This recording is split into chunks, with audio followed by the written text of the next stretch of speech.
अक्षर का वास है, नाम लोक परलोक। नामन में जो खोजता का कर देता मोक्ष। लेकर मन के चार्य जागा ध्यान लगा, सुरती शब्द को मिल के प्रभु तुम्हारा दर्शन पा। भगवान वाल्मीकि जय, जगत गुरु वाल्मीकि जय। बोलो रे भाई साहब संतन की जय। गुरु प्यारी साध संगत जी, ਆਪਾਂ ਬਹੁਤ ਵਡਭਾਗੀ ਹੈਗੇ ਆ ਜਿਹੜੇ ਕਿ ਆਪਾਂ ਸਤਿਗੁਰੂ ਦੇ ਚਰਨਾਂ 'ਚ ਬੈਠ ਕੇ ਭਗਵਾਨ ਵਾਲਮੀਕੀ ਮਹਾਰਾਜ ਦਾ ਗਿਆਨ ਰੂਪੀ ਅੰਮ੍ਰਿਤ ਪੀ ਰਹੇ ਹੈਗੇ ਆ। ਯੋਗ ਵਸਿਸ਼ਠ ਮਹਾਰਾਜ ਜੀ ਦੀ ਹਾਜ਼ਰੀ 'ਚ ਬੈਠੇ ਆਪਾਂ ਸਤਿਗੁਰੂ ਜੀ ਦੀ ਬਾਣੀ ਦਾ ਨਿੱਘ ਮਾਣ ਰਹੇ ਹੈਗੇ ਆ। ਇਸ ਕਰਕੇ ਗੁਰੂ ਜੀ ਦੇ ਨੇਕਾਂ ਦ੍ਰਿਸ਼ਟਾਂਤ ਜਿਹੜੇ ਉਹਨਾਂ ਨੇ ਸਮਾਜਿਕ ਜੀਵਨ ਜੀਵਨ ਲਈ ਦੱਸੇ ਹੈਗੇ ਆ। ਗੁਰੂ ਜੀ ਦੀ ਬਾਣੀ ਤੋਂ ਸਾਨੂੰ ਵੱਧ ਤੋਂ ਵੱਧ ਲਾਭ ਲੈਣਾ ਚਾਹੀਦਾ ਹੈਗਾ। ਇਹ ਅਨਮੋਲਕ ਜਨਮ ਹੀਰਾ ਹੈਗਾ ਜਿਸ ਦੀ ਅਸੀਂ ਦੇਣ ਨਹੀਂ ਦੇ ਸਕਦੇ ਹੈਗੇ, ਕਿਉਂਕਿ ਇਹ ਸਤਿਗੁਰੂ ਜੀ ਦੀ ਦੇਣ ਹੈ। ਕਬੀਰ ਸਾਹਿਬ ਕਹਿੰਦੇ ਕਬੀਰ ਕੂਕਰ ਹੈ ਹਮ ਰਾਮ ਕੇ, ਮੋਤੀ ਹਮਾਰਾ ਨਾਂ, ਗਲੇ ਹਮਾਰੇ ਜੇਵੜੀ ਜਾਂ ਖਿੱਚੇ ਤਾਂ ਜਾਂ। ਤੇ ਸਾਡੇ ਗਲ ਵਿੱਚ ਗੁਰੂ ਮਹਾਰਾਜ ਦੀ ਜਿਹੜੀ ਪਾਈ ਹੋਈ ਜੇਵੜੀ ਹੈਗੀ ਹੈ, ਜਿੱਧਰ ਨੂੰ ਉਹਨੇ ਖਿੱਚਣਾ ਉਧਰ ਨੂੰ ਜਾਣਾ ਹੈਗਾ। ਇਸ ਕਰਕੇ ਗੁਰੂ ਪਿਆਰੇ ਸਾਧ ਸੰਗਤ ਜੀ, ਸਾਨੂੰ ਸਤਿਗੁਰੂ ਜੀ ਦੀ ਬਾਣੀ ਨਾਲ ਪ੍ਰੇਮ ਕਰਨਾ ਚਾਹੀਦਾ ਹੈਗਾ, ਕਿਉਂਕਿ ਸਾਨੂੰ ਗੁਰੂ ਜੀ ਦੇ ਦਰਬਾਰ ਤੇ ਆਉਣਾ ਚਾਹੀਦਾ ਹੈਗਾ, ਕਿ ਅਸੀਂ ਸਤਿਗੁਰੂ ਦੇ ਰੱਖੇ ਹੋਏ ਹੈਗੇ ਆ।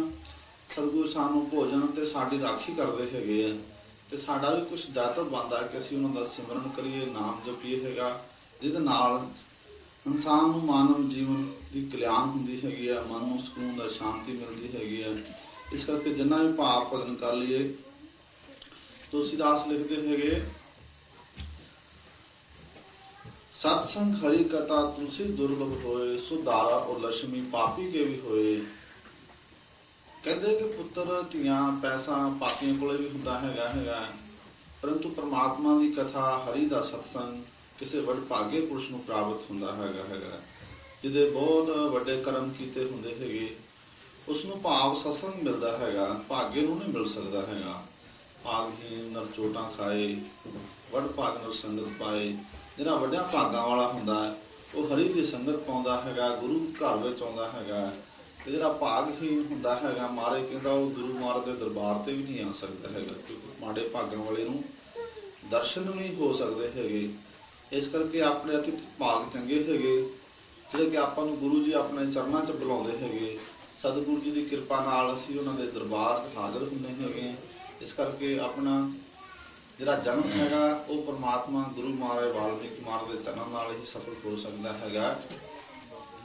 ਗੁਰੂ ਪਿਆਰੇ ਸਾਧ ਸੰਗਤ ਜੀ, ਅੱਜ ਦਾ ਜਿਹੜਾ ਸਤਸੰਗ ਹੈਗਾ ਉਹ ਜੋ ਕਿ ਸਾਡੀ ਭਾਰਤੀ ਸੰਸਕ੍ਰਿਤੀ ਦੇ ਮਹਾਨ ਤਿਉਹਾਰ, ਜਿਹੜੇ ਕਿ ਜਿਸ ਤਰ੍ਹਾਂ ਕੁੰਭ ਦਾ ਮੇਲਾ ਲੱਗਦਾ ਹੈਗਾ, ਜਿੱਥੇ ਹਜ਼ਾਰਾਂ ਮਹਾਂਪੁਰਸ਼ ਹਾਜ਼ਰ ਹੁੰਦੇ ਹੈਗੇ, ਅਨੇਕਾਂ ਸਾਧੂ ਆਉਂਦੇ ਹੈਗੇ, ਪਰੰਤੂ ਉਹ ਕੀ ਕਰਨ ਆਉਂਦੇ ਹੈਗੇ ਆ, ਉਹਨਾਂ ਦੇ ਪਿੱਛੇ ਕੁਛ ਰਾਜ ਹੈਗਾ, ਕਿਉਂਕਿ ਭਾਵ ਸਾਡੀ ਭਾਰਤੀ ਸੰਸਕ੍ਰਿਤੀ ਭਗਤੀ ਨਾਲ ਭਰੀ ਪਈ ਹੈਗੀ ਹੈ। ਅਨੇਕਾਂ ਦਸਤਾਨ, ਅਨੇਕਾਂ ਰਤਨ, ਅਨੇਕਾਂ ਇਹੋ ਜਿਹੇ ਮਹਾਂਕਾਵਿ ਉੱਪਰ ਕੇ ਆਉਂਦੇ ਹੈਗੇ। ਭਾਰਤੀ ਸੰਸਕ੍ਰਿਤੀ ਦੇ ਕਣ ਕਣ ਦੇ ਵਿੱਚ ਭਗਤੀ ਦਾ ਰਸ ਹੁੰਦਾ ਹੈ, ਕਿਉਂਕਿ ਇੱਥੇ ਭਾਰਤੀ ਸੰਸਕ੍ਰਿਤੀ ਵਿੱਚ ਬਹੁਤ ਸਾਰੇ ਭਗਤਾਂ ਨੇ ਜਨਮ ਲਿਆ ਹੈਗਾ, ਗੁਰੂਆਂ ਨੇ ਜਨਮ ਲਿਆ ਹੈਗਾ। ਇਹਨਾਂ ਦਾ ਵਰਣਨ ਕਰੀਏ ਤਾਂ ਬੜਾ ਮਹਾਨ ਹੈਗਾ। ਤਾਂ ਗੁਰੂ ਪਿਆਰੀ ਸਾਧ ਸੰਗਤ ਜੀ, ਆਪਾਂ ਚਲੀਏ ਇਲਾਹਾਬਾਦ।